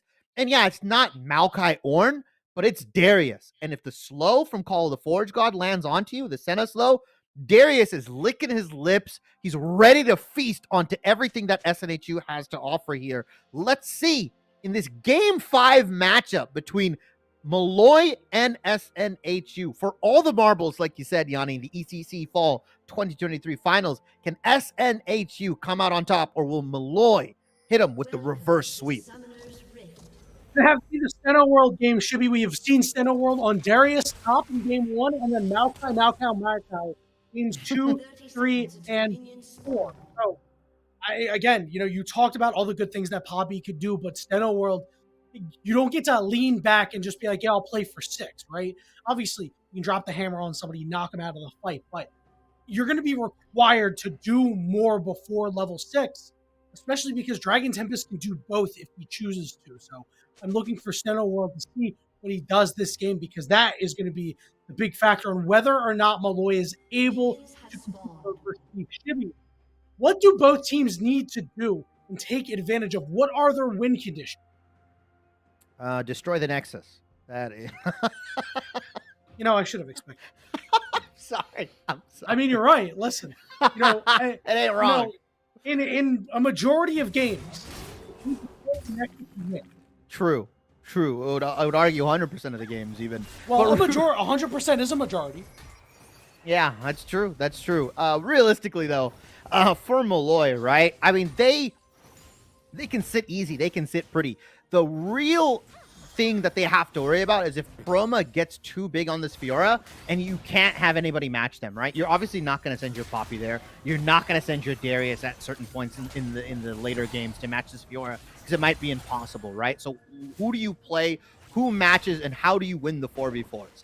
That is the big question for Molloy, because their bot lane, if they can replicate some of the same success that they had in the previous game, you saw their ability to just destroy teams, right? Destroy people like Toxic, like Suki, like Liam on these really squishy champions. You don't have a Maokai to lock them down, but you've got a Poppy, you've got an Ornn. That's more than enough slows and CC for you to land some, if not all, of your abilities. For SNHU side, you have to nurture Proma to get him to a point where MU's not allowed to 5v5. As Dragon Tempest is just going to fancy himself a gank! Yep. Speared up there, and they're going to be able to get the job done. It's first blood over for Suki. Lucian Nami, with a little bit of help from Nocturne, gets the job done. Yeah, really well played. Dragon Tempest doing what he does best. Full clear one side into the gank, and unfortunately, Steno on a champion that can't really punish. He's not going to go invading the wolves, invading the blue on a champion like Poppy. He might get caught with his pants down. Instead, he's going to opt to full clear. Flash does get burned from Toxic, though. The mid lane visit from Steno does reward something, and get a little annoying. They stop Dragon Tempest's back here, but Proma has to live these early levels against Loy. This Darius into Fiora matchup can get really, really toxic early if this Darius can just bully him out, you know, make the Fiora build defensively or not allow him to really get a big lead. Proma has been really struggling in the top lane matchup these past couple games. Was pretty good, right, into the, you know, with the Poppy, but just wasn't enough. Loy on the Fiora was able to do it, but now the tides have been turned. The shoe is on the other foot. Proma on the Fiora now has to replicate some of Loy's success. Yep, see if they're able to get the job done. Remember, Loy, you know, did have the Darius earlier, you know, the Darius in game 2, I believe, and was able to get the job done, or not get the job done, I'm sorry. There was back-to-back Darius games where it did not work, so, yep. You know, Molloy, they're 0-2 on Darius in this series. I was surprised to see them go back to it, but again, Proma has shown that, as you mentioned, they are exposable, so we'll have to see how this top lane progresses, and, you know, again, so far, take a look at the junglers, take a look at the farm. Yes, Steno World's up a little bit, but was not able to match Dragon Tempest's first gank. Dragon Tempest is going to be able to take out the top crab, so they trade crabs and first back for Steno World. Going to pick up a Sheen, so we get a little bit of a power spike there for these next few ganks as Dragon Tempest is going to be spotted out. Yeah, they're going to know where he is. Bot lane can play a little bit more recklessly, but that first kill going on to Suki, I mean, you realize this bot lane is built to win. Right? Mm-hmm. Flash Ignite, Flash Heal, first kill going over to Lucian. He comes back with a Noon Quiver. They've got to keep the pressure up, though. They cannot allow B15 and Teso to just do what they just did, right? Yeah, they're trying to keep that pressure up. You can see some of the damage is coming out. Nice bubble lands, but Suki is taking way too much damage. Suki might be forced to turn this around, but gets backed off, and that's what happens. He got punished. He built a full Noon Quiver, no boots, and only one potion. You will take a ton of damage in a lane like that. Yeah, and the thing is, Teso and B15 have such get-off-me tools, right? Peel is what we call it. Dragon Tempest is just trying to come down here. Suki, oh my god, they're going! Suki, you're crazy! The Ignite had just come up. They close out the kill on Teso, and the bottom lane for SNHU is starting to get it rolling. Yeah, Suki just not willing to take any chances, right? He's not leaving this lane up to anybody but himself. I love that aggressive play. That's how you play a Lucian Nami lane. That's how you play Lucian in these lanes. Aggressive, aggressive, aggressive. Knife's edge is now Steno is looking to potentially stop this dragon. Although Suki is back. Isn't back. Steno might die. Yeah, no, he's dead. Suki is dead. Call the Forge God lands. It's 2 kills for Senna. It's a triple kill for Senna. Molloy turns it around. It was all for a Cloud Drake, and they're calling worse than the chatter, Molloy. Oh my lord, this Senna. 3 kills gifted into their back pockets. The Dragon Soul to boot, or the Dragon's Soul, let's say, to boot here as well. So much gold getting direct injected into this carry. B15 had a massive game last time around here. And again, we talked about giving this bot lane over to this team. In the blink of an eye, what was going for SNHU's favor, Emu has just turned around. Molloy is in the lead, and that's a 3-0 Senna you're staring down the barrel of. Dragon Tempest is going to come up here. Level 4, burning the ghost of the Darius, so My good brother. stuff by just showing up, being a little spooky, as you know, Molloy actually just wants a piece of Roma here in this big minion wave. But should be one interesting thing. Actually, no, the fight's gonna continue up here. Can you riposte the dunk? They do. But Grand Challenge is down. He's out of mana. Can he heal up? No, it's Molloy who's able to get the kill. And Dragon Tempest is afraid. Look, he's max stacked, but he gets the fear off. And Dragon Tempest able to close out on that kill. It ends up being a 1-for-1 overall up top. Gets the kill, but Dragon Tempest, he's going to get a lot of EXP here to kind of mitigate how much he's lost not farming his jungle. At what point Steno was a level up on Dragon right now, and he's going to go back, scurry back into his jungle. He will hit level 6, and I tell this about most globals, Yanni, right? If you're playing TF, Pantheon, Nocturne, these kind of guys, your first ultimate is quite arguably the most important. You need to either get a kill or force an objective off of it. If you don't, the cooldown on these global ultimates for Nocturne, for TF, these kind of champions is so long that it gives Molloy so much room to breathe, and they can then hit you with a really long and meticulous counterpunch. Well, counterpunch might need to come out sooner rather than later. Molloy with a little bit of a lead. It's still very, very small, and it's still very, very early, Shibby. But I mean, you know, you got obviously sent it down a little bit of gold, but difference is made up there by Teso, who's, you know, obviously you should be comparing the Senna with the Nami in all actuality, but you've got the Serrated Dirk. It's going to be dealing a little bit of damage. A couple of Sheens on your side as well as a unit. Dragon Tempest a little behind in tempo a little bit. Suki rooted up. They're going to get an ultimate dropped on their head by B15. As B15 continues to do chunks of damage here along with Teso. Toxic and Dragon Tempest showing up, but Ward spotting them out, which means Rift Herald on the top side is going to be able to be secured here by Molloy. Molloy right now just moving on the map really well. Goku having some alone time as well with this mid lane. He's able to scrounge up a little bit more CS. Is still down about 20 or so. We saw in game 4 it didn't really affect him. He's just going to go into Abyssal Mask and be a really annoying tank and allow B15 and Teso to do the heavy lifting. And Dragon Tempest, unfortunately, he's going to have to let this ultimate rip soon, right? You can't hold it either. You not using your ultimate is almost as bad as you whiffing on your first one, right? It can be detrimental if this Nocturne chooses to ult super late, and everybody knows where he's going to go, right? Chroma, I don't think, has the ability to 2v1 Loy, right? Like, it could get really, really dicey for them. Mid lane, you're not going to waste it on an Ornn who's just going to walk it out because he's a tank. And so you're going to have to use it on bot lane. And what's going to happen, B15 and Teso are going to play like they're in constant ult danger. And so they're just going to play away from it. And now if you're Dragon Tempest, you're sitting with your thumb between your arms. And you're like, well, what do I do? Like, what am I? What is my purpose?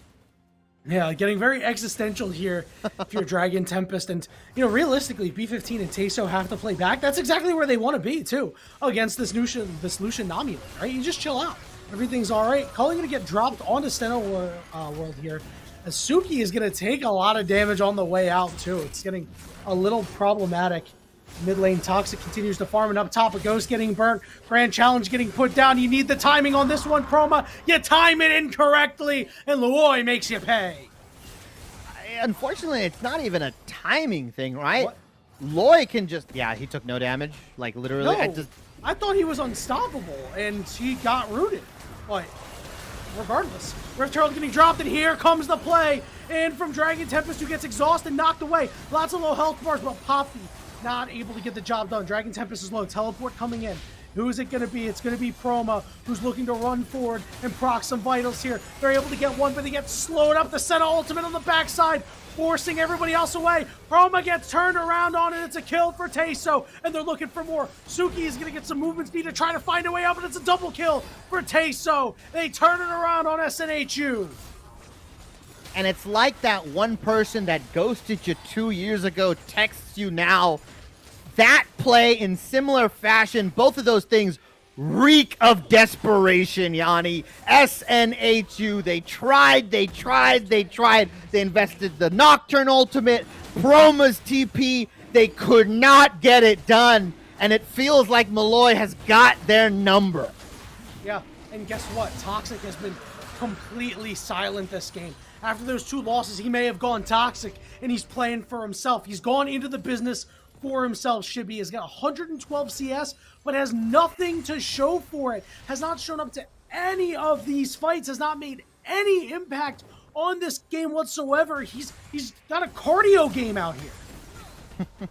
We did say the same thing about the Syndra when he was facing against this Ornn. Had very little KP. Most of the game was just surmounting a CS lead. Similar to this one, right? 50 CS in their favor.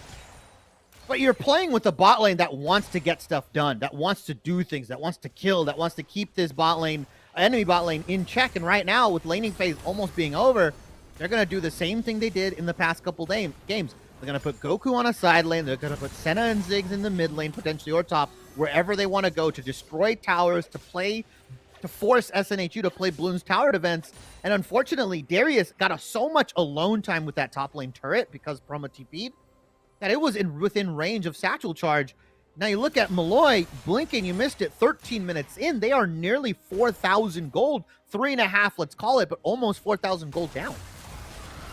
Yeah, and I mean, the real big thing, and I didn't really want to point it out too much, but Proma has not been able to CS very well in these games at all. Has had really low numbers, contributing to the lack of gold. Here comes Steno World. Call the Forge God going to split the gap, but they're going to go on to Suki. And the Mega Inferno Bomb not going to land as they're doing a lot of damage to Goku, who's ignited and will burn away. But the question is, can Suki get away from Steno World? Cannot sidestep the ultimate coming through from the Senna, and that means Steno World just going to try to chase down Liam here.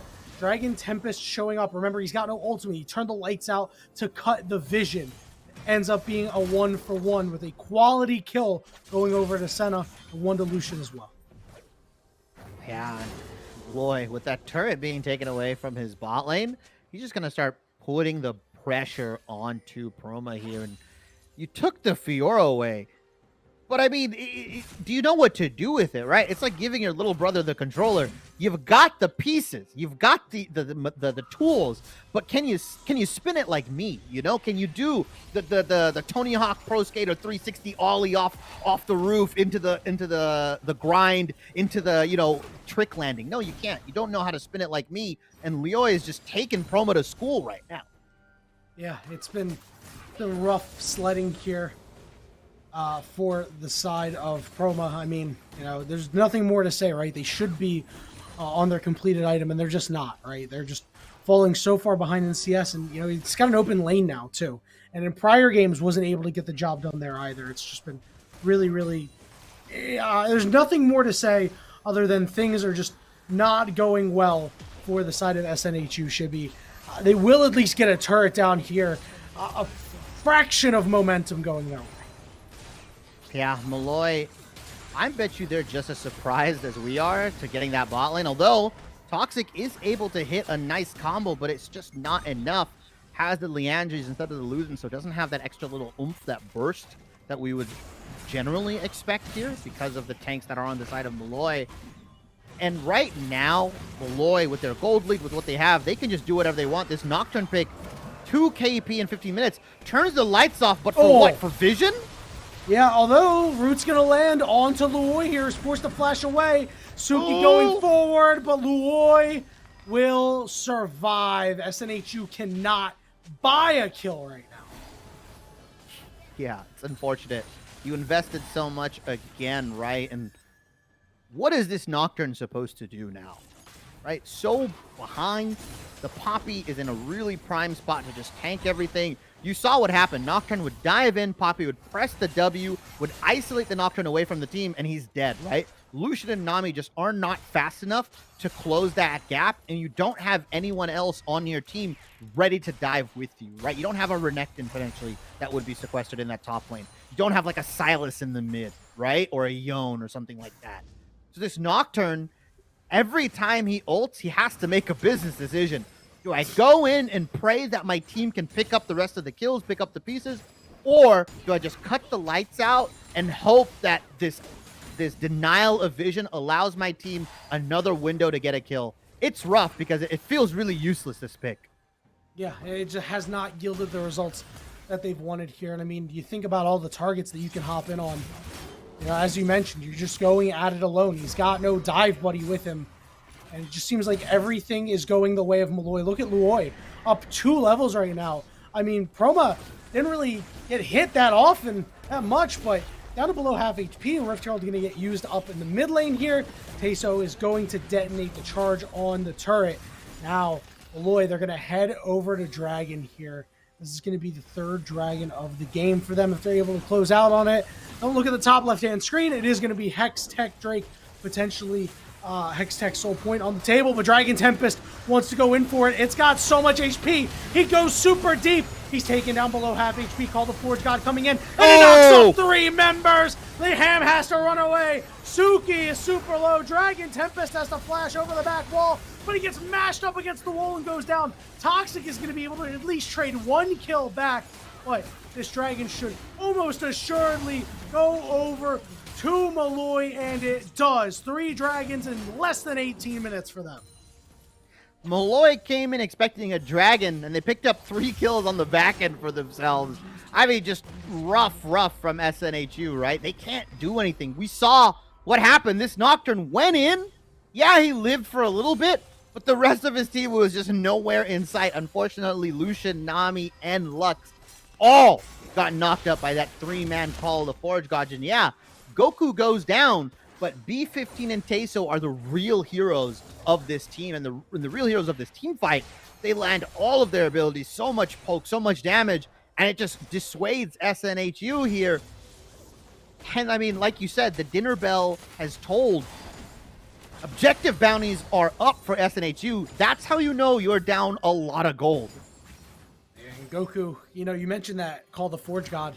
You know, the lights had just turned on as soon as he landed that Call of the Forge God. So that was an Ultra Instinct Call of the Forge God right there, man. He had no vision, and then they had all of the vision. But, you know, the problem here for SNHU is they have to fight for the soul, because you really want to give Hextech Soul over to a Senna and a Ziggs who hit you from so far away? Like, you're just going to get slowed. You're not going to be able to get away.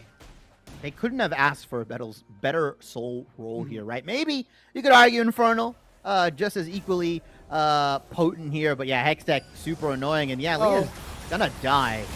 It's a good tidal wave, but it's just not enough. They pick off the Nami. They're having sushi tonight. Senna taken down to about half HP, forced to flash away. Could be an opportunity here for SNHU to do something, but Toxic not able to land a bind there. Again, a man advantage for SNHU as Proma just continues to have problems. Darius is ghosting. A little too close to turret there. Yeah, gets out, but has just been keeping Proma subdued, right? A 2-level lead for Loy here, and Proma has not had any room to breathe at all. And it feels like it was just off of that invested TP in that bot side play that failed, Promo's world just came crumbling down, right? Because now Loy got a bunch of time with that top lane turret, picked up a couple plates, picked up a bunch of EXP off the minions, and has just had a stranglehold on this top matchup. This is how the Darius Fiora matchup should go. In the early game, you snowball it into constantly keeping this Fiora down. If it goes late enough, yeah, the Fiora can win. As I say that, though, he's going to try to go for that grand challenge is down. But a good block of the Vital, but it's not enough. Proma with a huge shutdown comes up massive. Yeah, Loy taking one too many turret shots there in that bottom side, and has just thought he had enough HP to kind of still fight Proma. But yeah, it's Fiora, it still does damage. I was saying that Loy should just back and should just keep the vice grip on this matchup, but has now opened a small window of opportunity for Proma to start making his way through these side lanes and becoming the threat that we know he can be, and allow your team to 4v4 and try to win some of these skirmishes. But like you mentioned, clock is ticking. Dragon is going to be up in about a minute and a half. Suki is so low. Call of Forge God coming out, and Suki is dead. Teso is able to take him out. They invest everything into the Ziggs. Yeah, he burns his flash, but he comes away with a kill. In SNHU, after trying to at least get some momentum back, lose it immediately. At some point, you had to have asked yourself, do we let the Nunu or the Zoe go in favor of just banning both Nico and Senna? Yeah. Right? Because you took the Nico away, you gave them Senna, you gave them the exact bot lane, right, that gave you trouble in the previous game. So I would suspect that they had an answer to it. Lucian Nami is not an answer. It is a very volatile answer. You have to win, and you have to win hard. Nocturne, not the answer that you need, because you don't have a dive buddy to pair with it. I just have to be wondering, like, what amongst these pieces in these drafts made them say, yes, these are the champions that are going to beat Senna's Ziggs. I rarely see any AD carries right now beating Ziggs in the bot lane. He is an S tier carry right now. Yeah, you need somebody who's going to scale immensely, and while Lucian can certainly do a lot of damage with his culling as the game goes on, it's not really going to be the pick that you would expect to scale into the Senna. Root coming out, big double root here, an opportunity for some damage. Senna world very, very low. So is the Senna. Dragon coming up in about 15 seconds. There is an opportunity for SNHU to claim this dragon because the jungler and one of the big carries are so low. Darius is on the bottom side here because he has no teleport, which means Proma is able to push in the top side. Dragon is not started up yet as they're looking to clear vision. Objective bounty has been claimed, but now the Dragon has been started. Lucian is going to be in the mid lane along with the Ziggs. It's a 4v3 at the Dragon. Here comes the teleport from Chroma. Nocturne's going to turn out the lights. They have an opportunity to go in, and they're going to choose the front-facing target. Big knockup, big kill. Toxic able to kill the Darius, and the Super Mega Inferno Bomb does a lot of damage along with the Set ultimate. It's forced all everybody away. It's forced them all away. The carries are full HP for the side of Molloy. They drive Chroma out of there, and Toxic is very, very healthy. Dragon Tempest is down, and Soul is claimed for Molloy.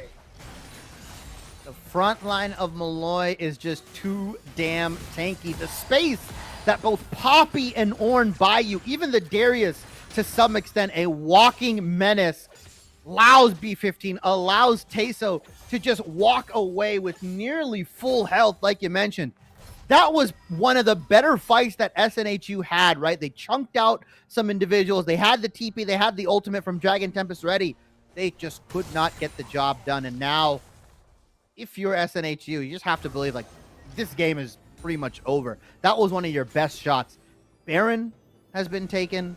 Dragon Soul has been taken. You pray that in 5 minutes, Molloy is dumb enough to start the Elder and they can flip it. If I'm Molloy, I never start the Elder. Yeah, I never chance it. I never chance it. I just play, I outscale, we pick up another Baron. We never really start Elder unless we can guarantee that we can get it. Yeah, and we'll see if that is the case, but quite some time between now and then, Shivy.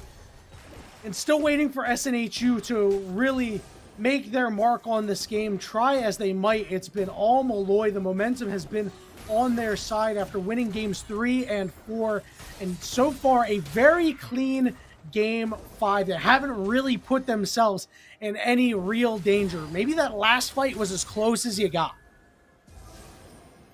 Yeah, I mean, we see B15 once again with the nice itemization. Edge of Night just doesn't allow Lux to one-pop him, right, with the ultimate. Doesn't get hit with the binding, right? Allows him to just live through these fights. And yeah, it's getting to a point where Molloy can afford survivability items and still out-damage you. It's looking rough. SNHU have to get a couple miracle fights here. They're not... Okay, they're down 6,000 gold, but that's not impossible, right? It's highly improbable, but not impossible. They've got to, like, try to get a pick, and I think they're setting something up here.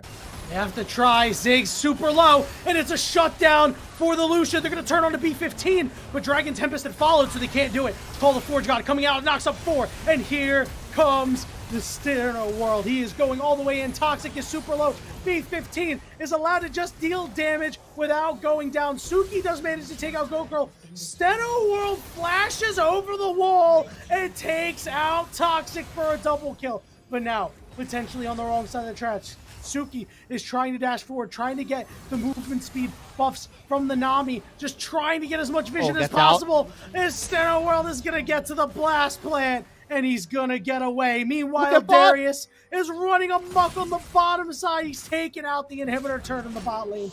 He's going to take out the inhibitor. Teleports are coming out. Lucian gets a shutdown, but now it's a race against time. They're looking to end the game, Shibby. Couple of backs coming out from your bot lane. Dragon Tempest is up. The first turret is going to fall to minions. The second turret is not going to go down. They're going to take Darius with them, and the turret is in satchel charge range, but Ziggs is going to get away. SNHU's base is in shambles.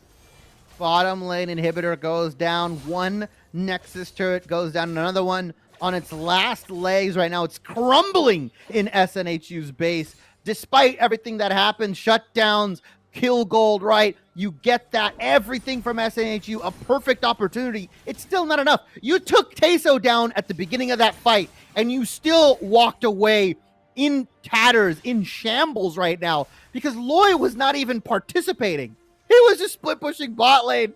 He was just dealing with Chroma, going down there, taking the inhibitor. SNHU are so far behind right now. Some nefarious things were going on. Another culling there, and you can see he's got the damage, but I mean, Teso is just able to hop away without a problem. Toxic just unable to really get any kills with these Lux ultimates, and you know, the build does have some damage, but it just doesn't have enough. No, yeah, I mean, it's there and it's super conditional, right? Like, okay, the likelihood of you landing at full culling and Lux Laser is super, super low, right? Because these guys, they're not like Iron players, right? They know how to dodge. They can expect Lux ultimates. They can expect callings, right? They can move and sidestep. And so that condition that like, hey, we can maybe get a pick with these two and maybe Nocturne can clean up, it's just not there right now. And Loy is just pressuring this bottom side, and there's no way Chroma can match him with Hextech. So lights get cut out. Yep, they get the vision in the pit as well, but Dragon Tempest is not going to go super deep. Good Nami ultimate there, knocks up two, but Senno is on to Suki, and Dragon Tempest is dead. And Poppy just running Enforcer, and Luoi takes out the turret, and he's looking to take out the big dunk!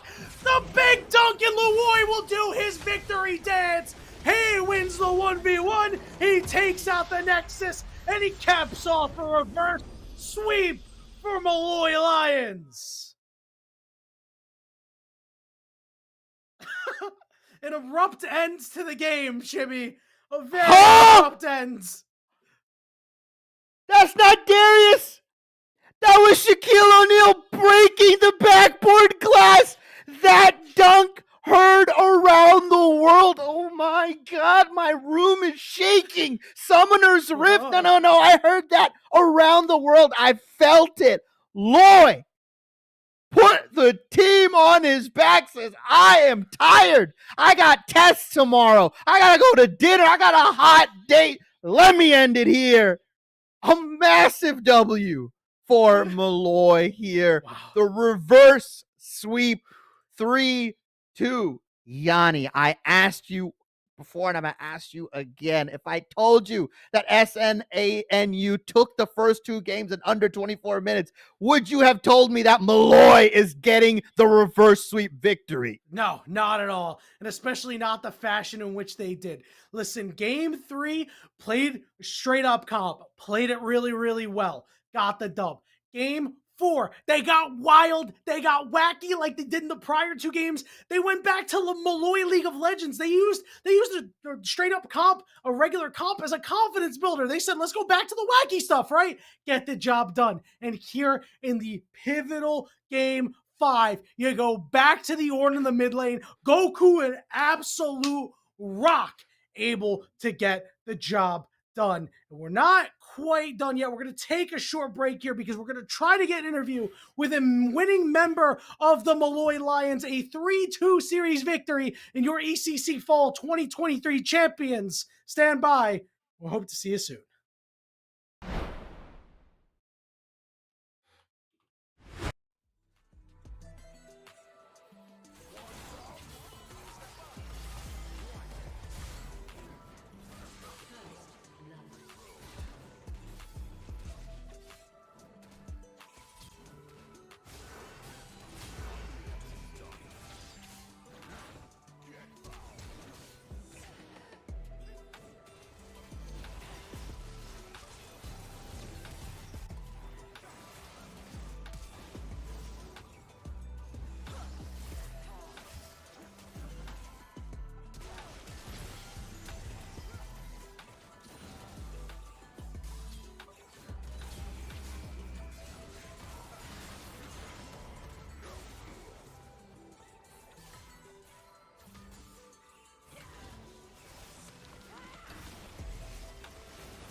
2023 champion, Molloy Alliance jungler, Steno World. Steno, thank you for taking the time to do this interview. Congratulations on your victory. A come from behind reverse sweep, no less.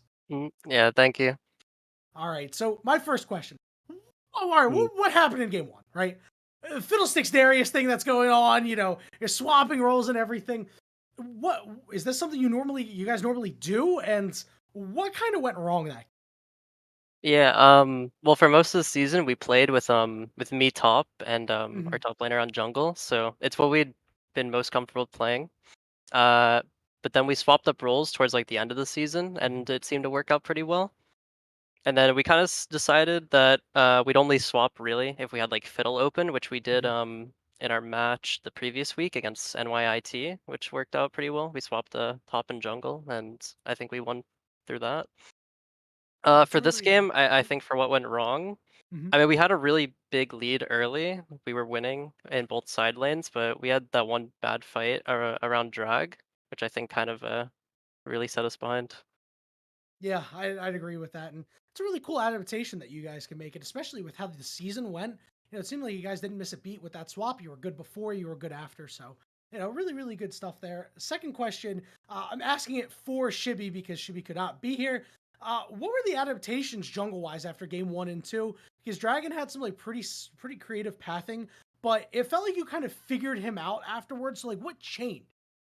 Yeah, I think we just started playing drag fights a lot slower. I can't say too much about the first game because I was mainly splitting top, but Right. at least in the second one, I think we kind of took fights a little too fast. We're kind of rushing into fights and we are getting caught out a bit, and it caused them to snowball a lot. But once we got to like third game, we were kind of just waiting for them to make mistakes, and we got a lot of free objectives from it. Yeah, so game 4 obviously was very, very pivotal game, and you guys got really, really ahead in that bot lane. So the Senna Ziggs combination, obviously we saw the Senna bans come through a lot. Seems like something that was really on SNHU's radar. Tell me about how going through down now 2-1 in the series, you get the glimmer of hope. What the mentality is in games 4 and 5. Yeah, I mean, seeing them not ban Senna and instead in favor for the Nico, we were like immediately screaming to just pick the Senna with whatever. It didn't really matter what they picked. I think they kind of threw draft a bit by leaving the Senna open. I think they definitely could have dropped the Zoe ban in favor for it if they wanted to really ban the Nico. But I mean, it gave us a really big edge in draft because it's like one of our most comfortable bot champs. I think along with like Caitlyn. So I think they definitely made a mistake there with draft. And somebody's got to be the glue that keeps it together. I want to give you a shout out because you got to play the tank champions, right? And sometimes the junglers got to play the dog champs. So big credit to you. Are they champions that you prefer to play, or like what's your favorite jungler champion? Well, Nunu, which they banned in Yeah. all 5 games, which was also surprising. We thought they'd probably drop that for the Senna ban at least, or the Fiora ban, which we're also surprised they left open. I wanted to play Vi this series, but didn't look really too good, so I was kind of just mainly on Maokai duty for most of the series. Well, again, dirty job. Somebody's got to do it. I'm sure your team is very happy with that because you were such an integral part into the victories. You made some really good plays, had some really well-timed ults. I want to give you and the rest of your squad and your program a big congratulations. And before we sign off, give me some shout-outs. Tell me what is going on in your life and everything like that. Yeah, I mean, shout out to the team. I think everyone played really well. I mean, after we went down 0-2, no one seemed like really that tilted. I mean, we bounced back really hard in game 3, so that's good. Shout out to our honorary member, Matt. He makes our links and sometimes plays when our support isn't there, so that's cool. And also shout out all my friends that are watching, as well as the rest of the team's friends that are watching as well. Is always awesome. And shout out to them from me as well, because without viewers, why would we have a stream? But once again, congratulations to the ECC Fall 2023 champion Molloy Alliance, and congratulations to you, Steno World. Thank you so much for coming on for this interview. Thanks for having me. Alrighty, everyone. Well, that will do it for us here this evening. My partner Shibby is not here to help me sign it off. So for myself, for Shibby, who cannot be here, for Colton, for Ebron behind the glass, and for Steno World, for the fantastic interview, and for the players for a fantastic series. Thank you all so much for being here with us tonight. We hope to see you next time for some more Esports U action.